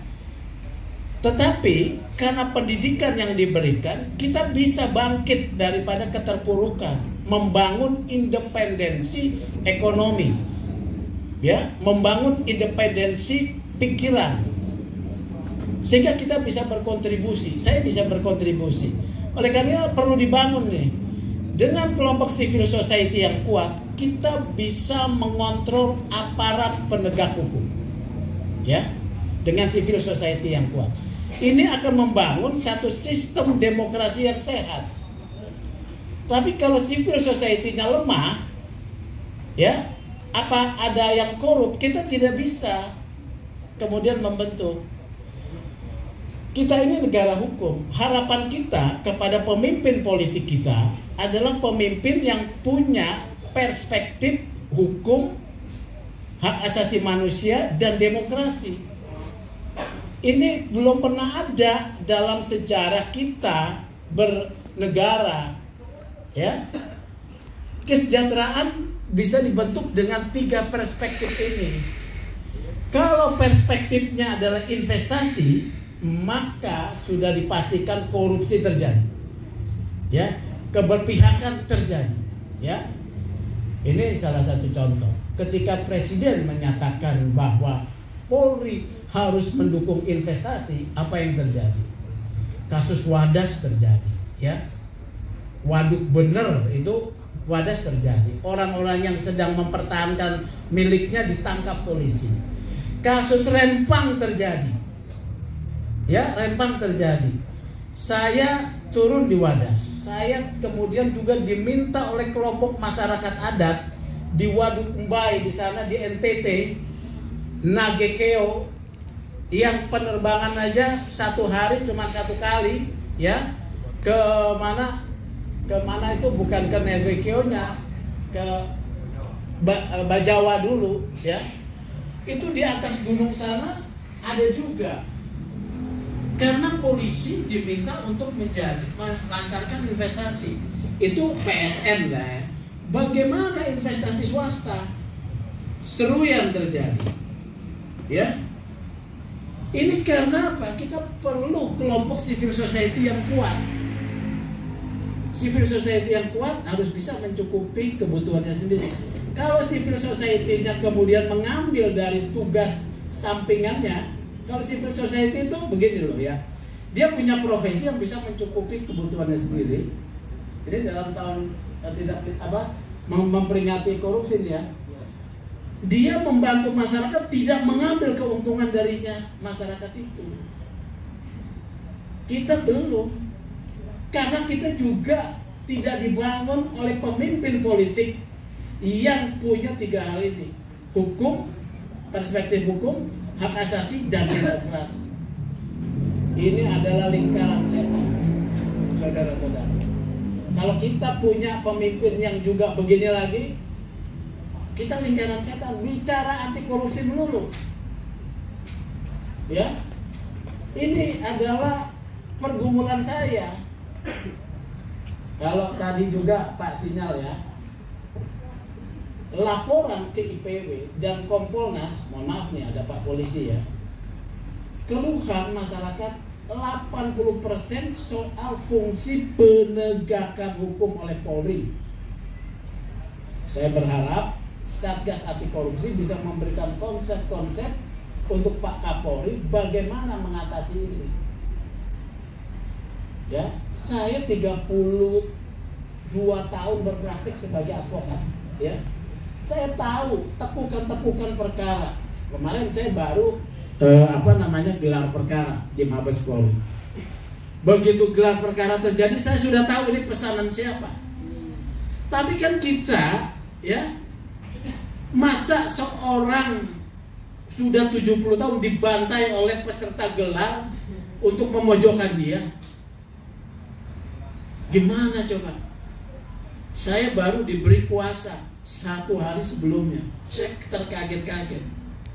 Saya kenal Karowasidik, tapi Karowasidik kan tidak berdaya kalau peserta gelar sudah didekati dulu unsur-unsurnya. Nah, itu salah satu, ya. Banyak pola-pola. Oleh karena itu kalau Kasatgas itu ini Pak, yang menjadi itu adalah bagaimana membenahi tata kelola penegakan hukum yang memberikan rasa keadilan. Ada 2 kata yang menarik sebetulnya, ya, waktu Karyoto ngomong, ya, reserse harus melakukan tugasnya secara profesional berkeadilan. Profesional sudah pasti, karena bisa dipertanggungjawabkan, ya, prosesnya. Tapi berkeadilan belum pasti, ya, karena perspektifnya adalah perspektif mewakili kepentingan tertentu, ada uang, ya, atau kekuasaan. Oleh karena itu kita perlu pemimpin yang punya perspektif hukum, HAM, dan demokrasi. Karena kita negara hukum, persoalan korupsi akan bisa diatasi apabila kita punya pemimpin kita punya perspektif itu. Saya nggak bicara soal calon presiden siapa, ya, tapi kita harus punya seperti itu. Kalau tidak, ini kita bicara terus anti korupsi. Ketua KPK kena, ya, akhirnya. Jadi saya minta nih Kasatgas, ya. Kasatgas kan orang-orang yang ahli sebetulnya, ya. Dari 57 itu saya ikuti, ya. Novel, kemudian Bang siapa itu yang tadi itu yang udah pensiun, Damanik. Itu kan saya kenal dari 2004, 2003 Damanik ya, Bang Damanik gitu, waktu penyidikan. Jadi mari teman-teman, kalau kita mau ya, kita mendukung orang-orang yang memang punya perspektif itu ya, pada setiap lingkungannya. Tapi orang itu pasti akan disekat, termasuk Ahok nih ya. Dia kasar memang ya, dia kasar. Tapi dia orang yang terlalu tidak sesuai dengan masanya ya, tidak sesuai dengan masanya. Ahok itu akhirnya kena sendiri ya. Persoalan juga soal SARA segala macam lah. Tapi kita butuh perspektif yang jujur, mulai dari pikiran. Saya tadi ini pengaduan masuk ke IPW itu banyak benar. Nggak sanggup saya, karena saya cuma LSM kan. Tadi saya sudah menulis 2 rilis. Hari ini sudah ada 2 rilis saya kirim ya. Karena ada tindakan-tindakan, saya soroti soal reserse. Reserse itu kan adalah koki yang membuat masakannya. Terserah dia bisa apa. Terserah dia bisa mau menghadirkan ahli apa untuk menyatakan kasus ini terpenuhi unsur atau tidak terpenuhi unsur. Transparansi. Oleh karena itu saya mengusulkan ya, di dalam Wasidik itu ada perwakilan masyarakat. Ya, tidak polisi-polisi aja, tapi perwakilan masyarakat. Di dalam Komisi Kode Etik Kepolisian ada perwakilan masyarakat. Saya mengusulkan, tapi belum direspon. Supaya bukan hanya kalian saja, keadilan itu milik masyarakat. Hukum secara filsafatnya, hukum itu untuk manusia, bukan manusia untuk hukum. Itu hukum progresif. Ya.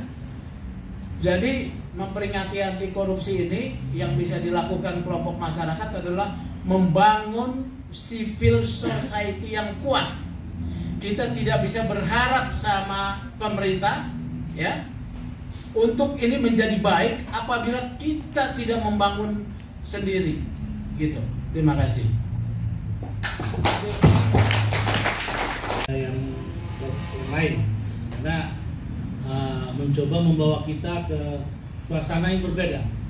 Tapi tentu saja dari semuanya itu adalah sampai hari ini korupsi itu masih sangat menjadi raja di negara Republik Indonesia, negara yang kita cintai. Dan kita harus berikan aplaus kepada 5 narasumber kita yang hadir hari ini. Selanjutnya ini sesi tanya jawab. Kita coba pancing teman-teman kita dari para peserta yang hadir untuk bertanya. Terima kasih Pak Edi atau Pak Junaidi. Kita sangat senang sekali melihat para tokoh-tokoh muda, kemudian plus Pak Sugeng ini kan, secara konsepsional gitu ya. Saya kadang-kadang kalau berbicara tentang korupsi memang rada miris Pak, rada miris. Maka saya bilang seandainya lembaga korupsi itu ada semacam ini, lembaga korupsi malaikat pencabut nyawa. Saya pikir masih ada juga korupsi Pak. Ya, saya berpikir begitu. Ya kenapa? Karena tadi udah dibilang oleh Adin Darian bahwa ini kultural dan struktural, betul gitu kan. Saya alhamdulillah Pak, saya pernah juga di pemerintah gitu kan. Ya, tapi alhamdulillah saya idealisme saya tidak terkoyak gitu kan. Saya pernah jadi Pimpro gitu kan. Tapi 1 tahun karena nggak bisa diajak kerja sama, saya dikasih tahu 1 tahun. Ya apa sih pikir? Yang penting saya puas. Saya waktu tahun 84 waktu mau masuk jadi pegawai negeri Bang, saya pernah ditanya. Dia bilang, "Anda pernah ditatar P4?" Oh belum, saya bilang kan. Tapi kalau persoalan mentalitas dan idealisme berani adu, saya bilang. Kenapa? Orang yang ditatar P4 dia korupsi, saya bilang. Kalau saya belum tentu, saya bilang. Karena memang zaman itu ada juga yang memang terjadi kasus dalam penataran P4 terjadinya korupsi, gitu ya. Nah saya alhamdulillah Pak, indikator saya idealisme tetap saya pegang. Maka saya bilang orang kalau belum terjun ke sana, itu ini Pak moderator, Mungkin nah, jadi mahasiswa perawat keadilan. Saya sedikit concern terhadap Pemda Setengah Raya karena diskusinya sedikit menarik. Saya kembali pada moto yang disematkan oleh salah satu daerah yaitu Tangerang Selatan. Motonya adalah cerdas, modern, dan religius. Kita berbicara ketiga faktor ini, kalau kita telaah lebih baik, lebih jauh atau kita pelajari lebih jauh. Pertama berbicara cerdas. Hampir saat ini masyarakat Tangerang Selatan, saya concernnya ke Tangerang Selatan, hanya segelintir orang yang merasakan kecerdasan. Bahkan berbicara kecerdasan, sampai sejauh ini masyarakat pun tidak mengetahui dengan jelas adanya kebijakan-kebijakan yang dilakukan oleh pemerintah Kota Tangerang Selatan. Itu satu. Yang kedua, berbicara terkait modern. Mohon maaf saya katakan, berbicara terkait modern, saat ini masih banyak kawasan-kawasan yang tidak layak, bahkan jauh tertinggal dan lain sebagainya. Sehingga saya berasumsi bahwa ini memang bahaya dan tidak bisa dibiarkan begitu saja.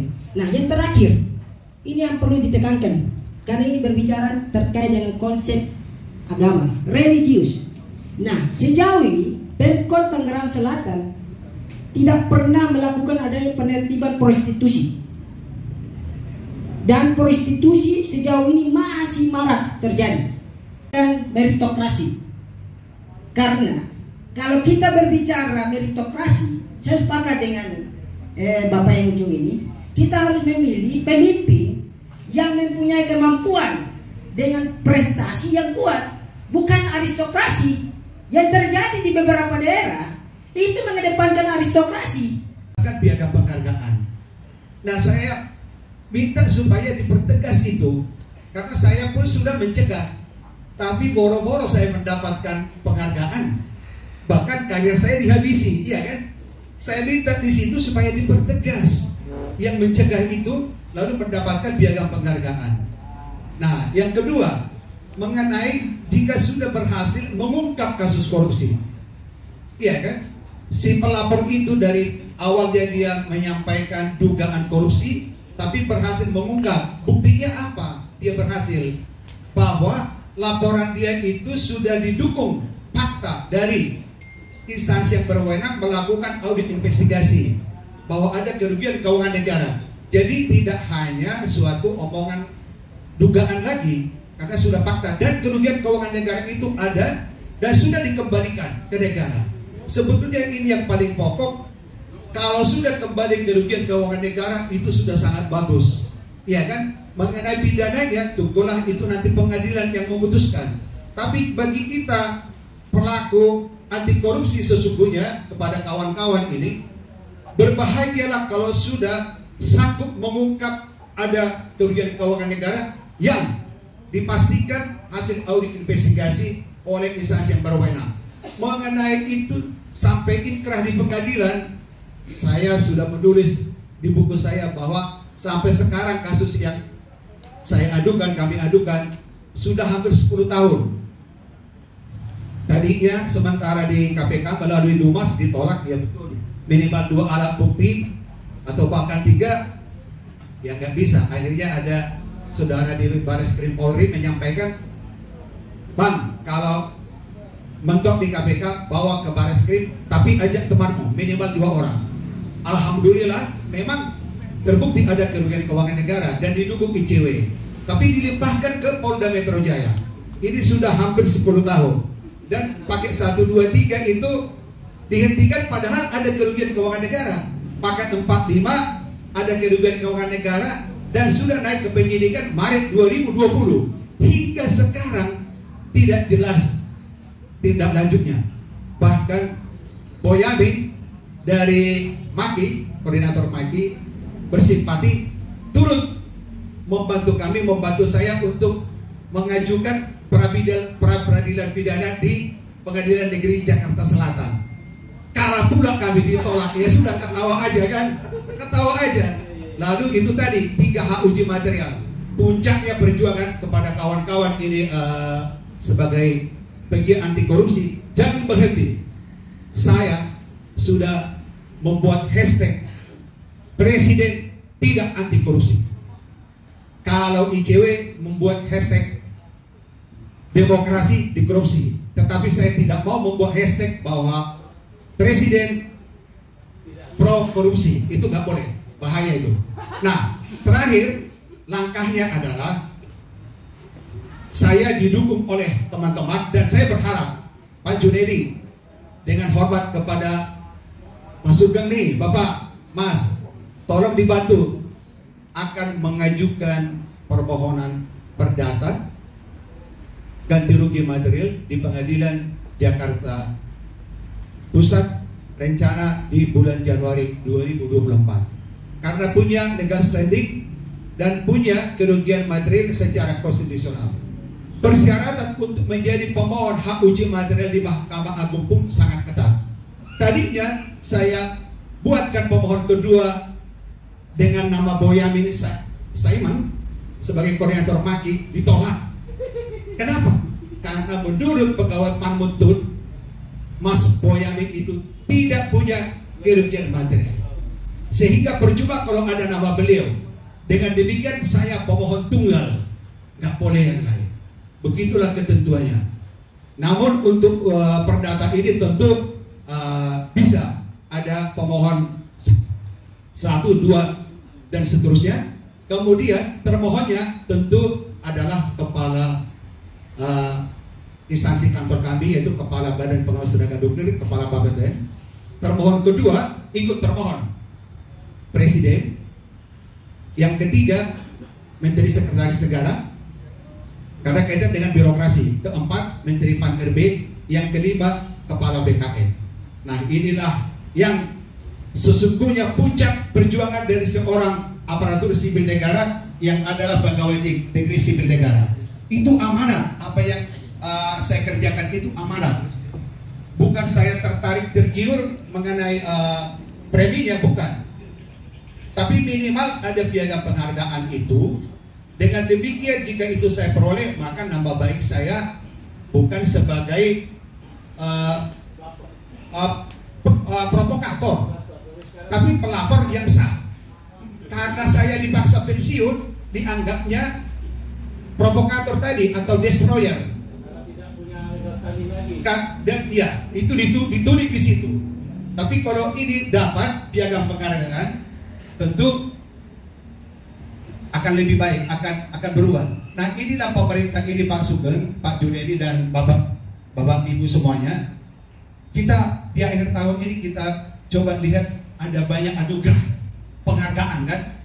Bapak lihat itu semua. Instansi pemerintah dapat anugerah ini, itu. Iya kan? Tapi itu simbolik saja. Bagus dapat anugerah itu, penghargaan itu. Tetapi tentunya juga harus juga dibarengi dengan yang benar. Yang benar itu adalah benar, ya kan? Nah, sekali lagi pertanyaan saya, bisakah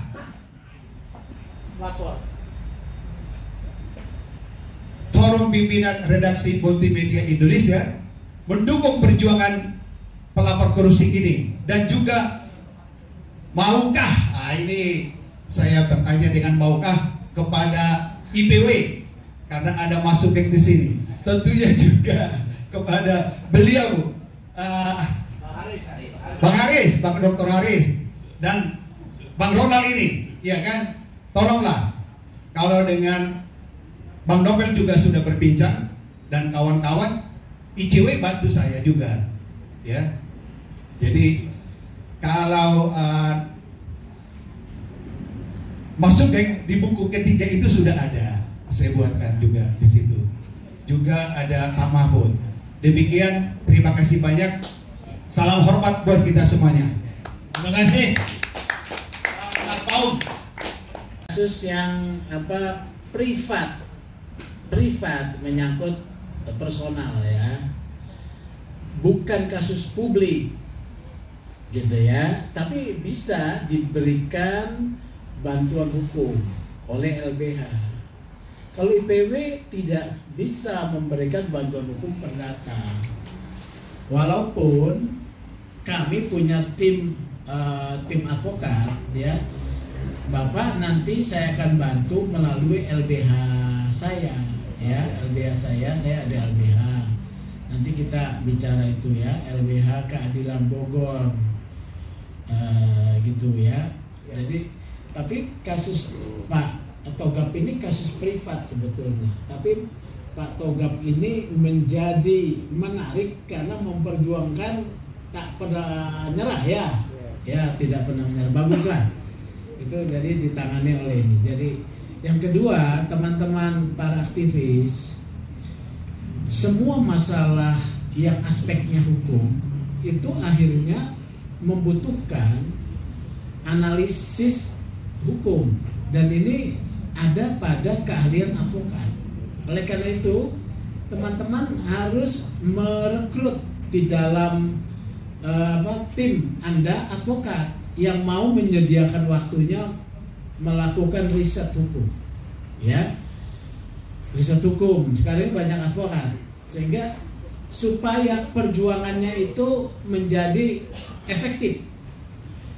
Kalau misalnya tidak ada riset hukum, nyasar kemana-mana dan gampang dipatahkan, gampang sekali. Tapi kalau laporan IPW kan nggak gampang dipatahkan, ya. Cocok, ya kan?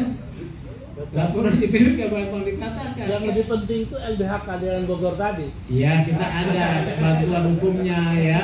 Tapi di sini kan banyak advokat. Oleh karena itu coba galang dengan advokat-advokat supaya mereka nggak ngurus persoalan-persoalan bisnis saja, ya. Tapi mau menyediakan waktu, tenaganya, berkontribusi menjalankan kewajiban pro bononya, ya. Kewajiban pro bono itu diatur dalam undang-undang advokat, bahwa advokat harus bisa wajib memberikan bantuan hukum cuma-cuma. Oleh karena itu teman-teman LSM, saya usulkan membuat satu diskusi bersama dengan organisasi advokat yang ada di Tangerang, ya, supaya mereka dilibatkan. Mereka mungkin mau, tapi mereka tidak tahu harus apa. Jadi gitu ya. Ada advokat aturan apa yang diterapkan pada pemuda di Tangerang ini khususnya. Sebenarnya saya sebelum di penyidikan juga dulu sebagai pemeriksa gratifikasi di Direktorat Gratifikasi KPK. Jadi awal masuk saya KPK itu sebagai pemeriksa gratifikasi, kemudian saya mengikuti seleksi menjadi penyidik dan lolos. Jadi pada saat saya di gratifikasi itu sebenarnya ada namanya sistem unit pengendalian gratifikasi. Itu semua KLOP dan juga pemerintah daerah beberapa sudah, saya nggak tahu ya sekarang apakah di Tangerang Selatan sudah ada juga UPG-nya atau tidak. Jadi perwal tentang anti korupsinya sudah ada. Udah ada perwal. Tapi unit pengendalian gratifikasi di pemerintah daerah Pemdanya udah ada belum ya? Sudah ada. Nah, Oke, nah itu bisa digunakan juga. Jadi pada saat UPG ini adalah salah satu tugasnya adalah buat menerima laporan. Jadi nggak perlu jadi itu adalah perpanjangan tangan dari KPK ya pada masanya gitu. Mungkin masih berjalan juga saat ini. Jadi Bapak Ibu sekalian tidak perlu datang ke KPK langsung.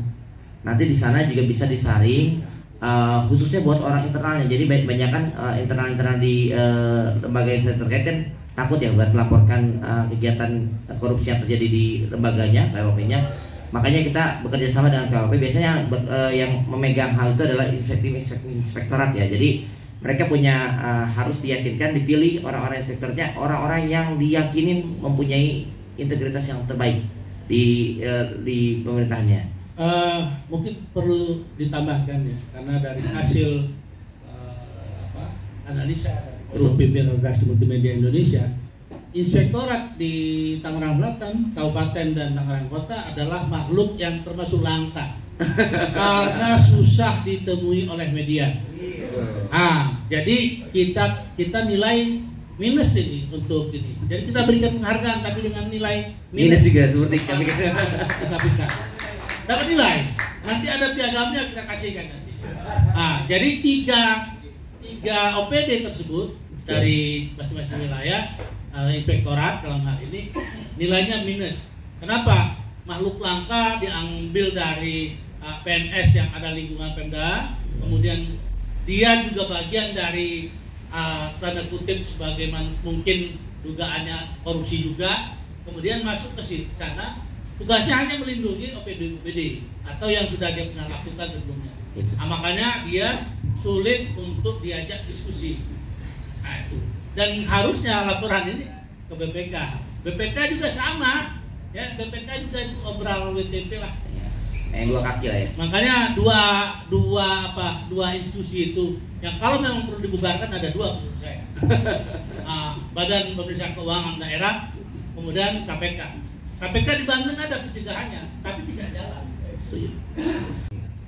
Nah, makanya giliran ketika konsep bernegara, konsep sampai titik politik pada level kota kabupaten, kalau tidak ada konsep untuk bagaimana penegakan hukum, demokrasi dan HAM, repot semuanya. Akhirnya adalah negara ini takut kepada yang melakukan kesalahan. Contoh, itu ada korban mafia tanah 900 hektar tanah Pak di Kabupaten Tangerang itu dirampok, negara nggak berani ngapa-ngapain.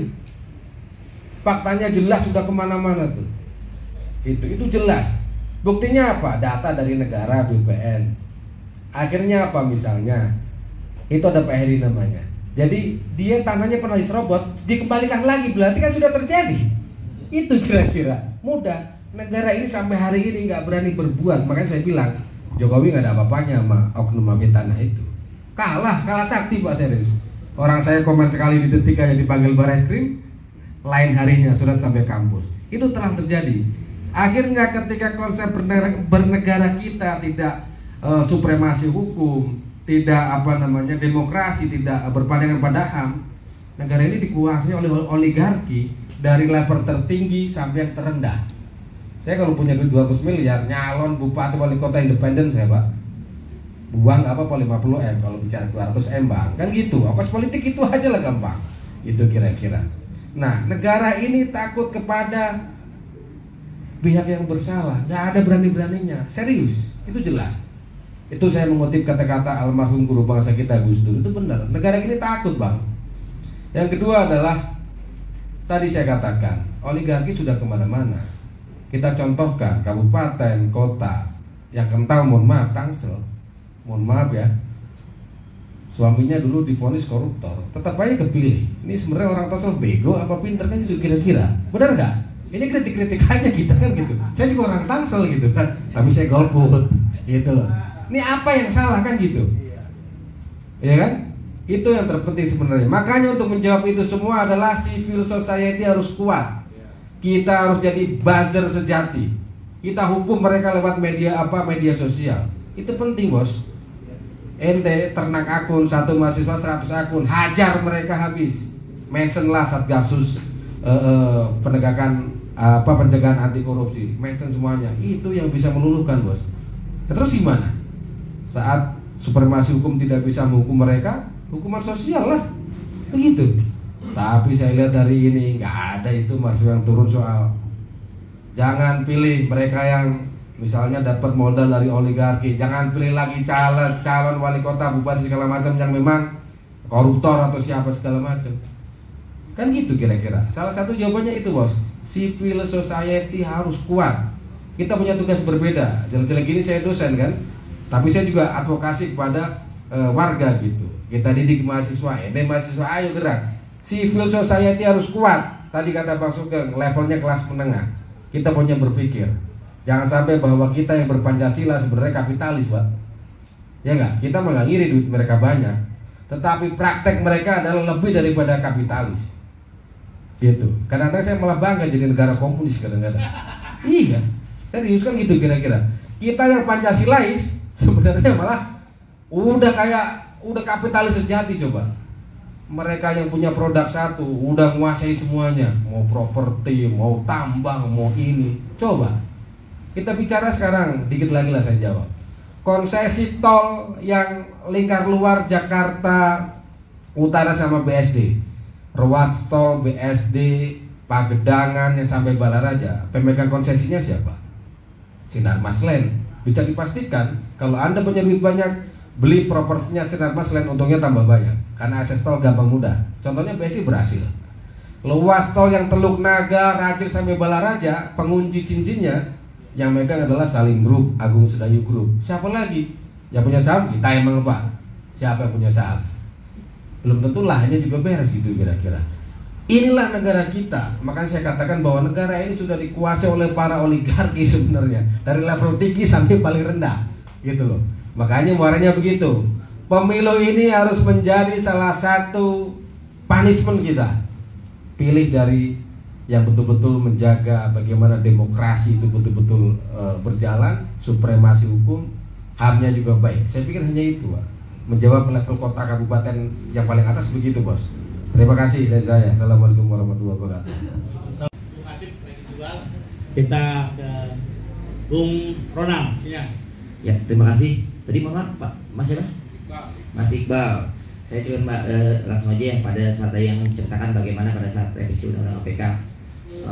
Singkatnya sih, kami juga pada saat itu saya masih menjadi pegawai KPK.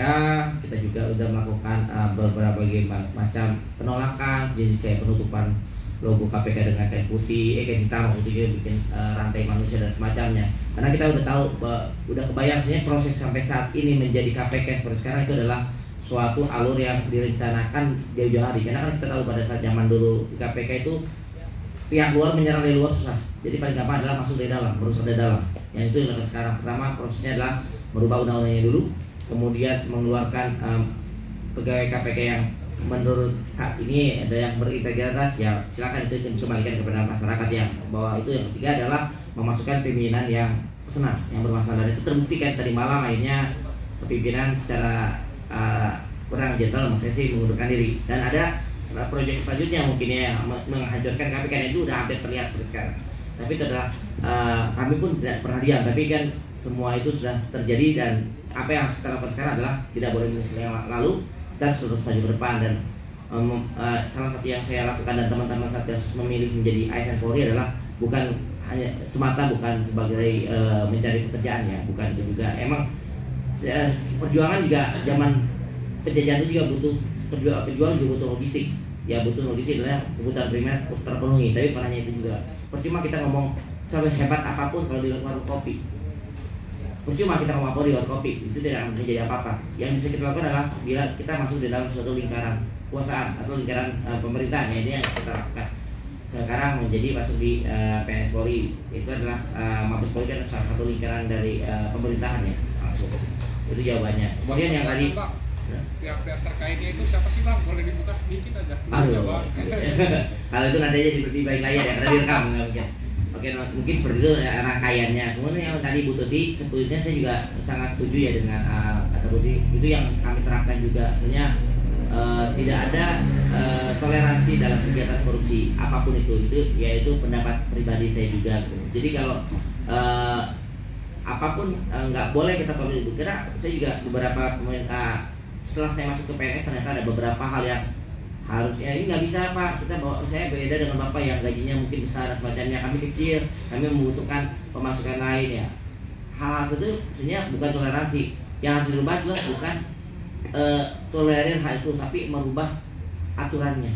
Kalau bisa ya itu bisa dilakukan juga seperti di Kementerian Keuangan kan, mereka memperbesar gajinya. Kalau udah besar apapun dan ternyata tetap korupsi itu parah, orangnya yang parah. Jadi bukan toleransi sikapnya, sikap koruptifnya. Menurut saya sih seperti itu. Jadi adalah coba perbaikinlah aturan mereka, sistem mereka, pendapatan mereka juga. Setiap orang juga punya hak dong buat hidup, buat memperjuangkan kebutuhan primer mereka. Kecuali kalau udah cukup diperkaya sampai punya macam-macam tadi yang dijelaskan, punya banyak bangunan di berbagai-bagainya, itu udah parah ya. Dan ini kembali lagi budaya di Indonesia itu adalah kita itu dari zaman penjajahan kerajaan juga dulu kan adalah orang yang memberi dan ada istilahnya saling upeti ya. Itu udah turun temurun, nggak hanya di zaman sekarang, dari zaman dulu aja. Zaman kerajaan aja setiap kali masyarakat bertemu rajanya itu sebagai upeti, dan itu dilakukan temurun sampai ada rasa istilahnya terima kasih gitu. Uang terima kasih itu sebenarnya salah, itu salah. Itu yang saya selalu waktu saya diidentifikasi itu yang orang mereka itu sudah punya tanggung jawab, punya kewajiban buat melayani masyarakat. Jadi kalau misalnya uang terima kasih, menurut saya sih itu harusnya ya mereka udah tugasnya, harusnya mereka hal pertama mereka adalah mereka tolak ya. Tapi kalau misalnya tidak bisa tolak, itu ada cara lain yang mereka laporkan ke gratifikasi dan semacamnya itu bisa dilakukan lah. Sebisa mungkin mereka menjaga integrasinya. Tapi itulah udah budaya yang sudah turun temurun, yang cara yang terbaik itulah merubah sistemnya. Kembali lagi kita merubah sistemnya, merubah aturannya. Bagaimana tindakan korupsi itu tidak bisa ditoleransi. Itu doang sih, berani bersuara. Dan ini orang-orang yang menurut saya orang-orang yang berani bersuara dan berbuat benar. Perbanyak berani bersuara dan berbuat benar. Semakin banyak orang yang berani bersuara, itu semakin mempersedikit orang-orang yang kelihatan jahat. Seperti itu. Terima kasih. Assalamualaikum warahmatullahi wabarakatuh. WTP ini jangan lagi dijadikan standar. Kalau kita lihat ya kasus terakhir, kasus Bupati Bogor ya, kan persoalannya itu gimana bisa WTP kan.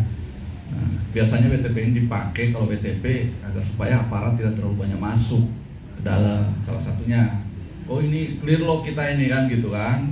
Nah, tapi teman-teman, jadi ada satu daerah menyatakan WTP, jangan pusing. You kan aktivis, you pejuang. Masa kalau sama WTP? Loh, emang kalau WTP kita nggak bisa investigasi? Siapa melarang kita? Persoalannya teman-teman punya kemampuan investigasi kan? Punya kemampuan mendapatkan data yang akurat dan satu nggak? Punya kemampuan membuat kasus posisi nggak? Punya strategi cara membuka kasus nggak? Bapak gini, yuk lapor sama Kapolres. Ya kita nggak tahu tadi. Ini, ya. Kemarin mungkin tambahan masukan aja, bahwa sudah menjadi habit bagi orang penerima WTP untuk menjadikan itu senjata. Lah BPK aja ngasih kita WTP kok. Nah berarti tidak ada temuan dong. Masa saya cerita Bung Edi, kabupaten lain banyak WTP masih bisa kita dorong kasusnya. Tapi saya kan nggak maju di depan. Itu soal strategi aja. Jadi nanti kita diskusi di darat. Teman-teman sini kalau mau undang saya kasih contoh-contoh bagi buka kasus. Contoh nih teman-teman nih, kadang-kadang jaksa, polisi juga ada yang nakal. Kalau nakal dibuka enggak, ada strateginya agar supaya kejagung juga kupingnya merah sehingga copot lu, kan gitu kan? Dekat. Kita di Indonesia Timur bisa kita mainkan itu kok. Ada cara strategi yang tadi diskusi khusus. Jadi WTP jangan berhenti. Tapi memang sebaiknya udahlah yang gini jangan jadikan indikator-indikator yang khusus ya. Kemudian soal tadi yang paling ini nih, korupsi itu tetap korupsi. Tapi duit koruptor itu boleh dirampok kalau saya. Ibu nggak setuju nggak apa-apa, itu kan ibu cara memahaminya. Tetapi pertanyaannya, ibu sekarang saya kasih contoh, Pak Edi ini Kepala Dinas Bina Marga umpama. Lalu dia korupsi, ibu tahu punya datanya. Ibu lapor polisi nggak bergerak. Ibu lapor kejaksaan nggak bergerak. Gimana caranya? Kirimin aja LSM 100 orang, lumayan 10 juta, 100 juta juga habis. Udah habis duitnya baru laporin lagi. Yang nakal-nakal tadi minta udah nggak ada duitnya, dia bilang buat TSK-in aja dulu. Dan itu kami lakukan Bu. Tapi duitnya dipakai nggak buat pribadi ibu, itu persoalannya. Nah tapi ini kan cara orang kalau itu berdosa ya itu ibu.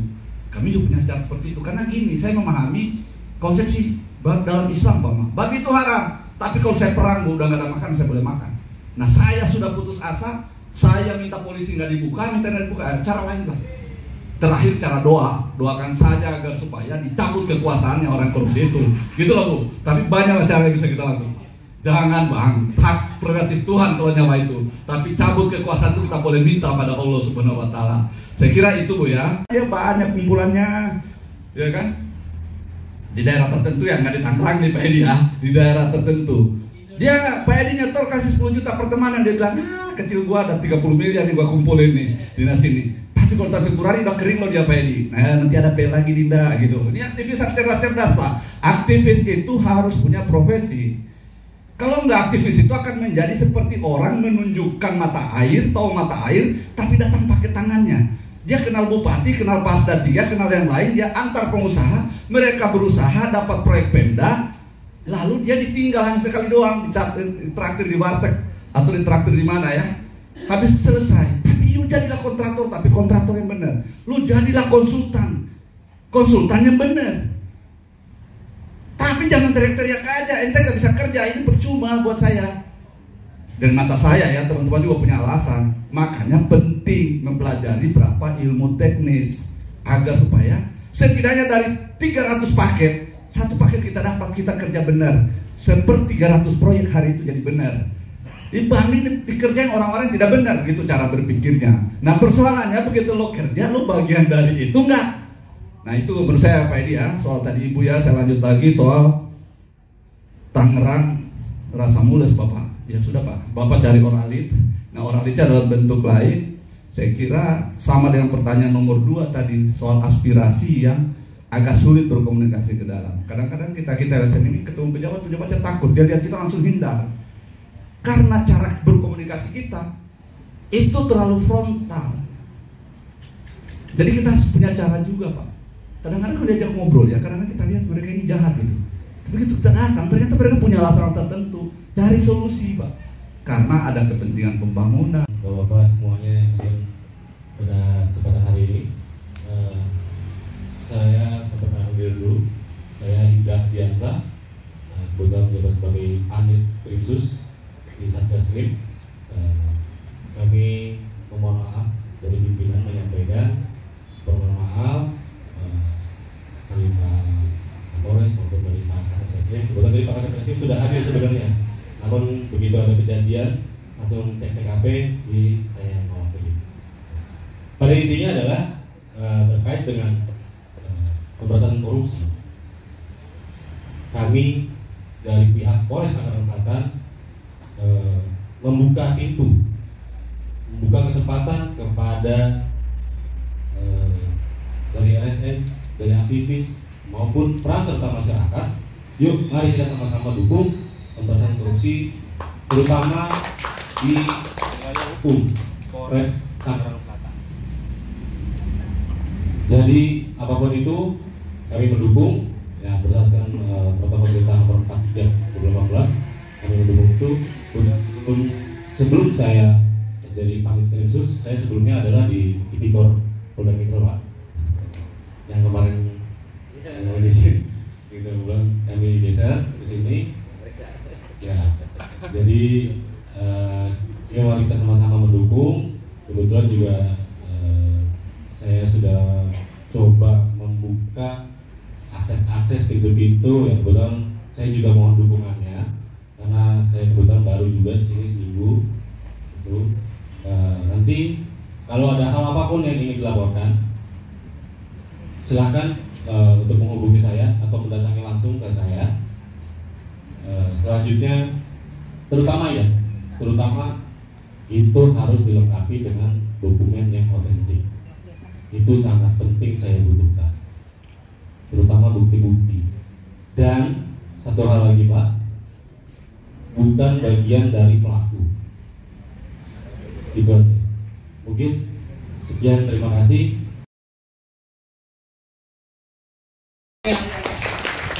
Dari panitia kami memberikan kenang-kenangan, nanti kita foto bersama. Izin Pak Kadit nanti Pak Asda, untuk pemerintah juga kita berikan penghargaan dalam hal sebagai sahabat pers. Jadi sahabat pers itu penting. Kalau nilainya tidak bagus, pasti akan tersebar juga. Dan ada 5 wartawan yang kita anggap tereksis di Tangerang Selatan. Ada yang kita lihat di sini hanya Tangerang Selatan yang hadir wartawannya, walaupun kita sebar juga kepada teman-teman Tangerang Kota dan Kabupaten, maka kita berikan 5 penghargaan terbaik buat 5 wartawan. Nah sekarang kita berikan dulu kepada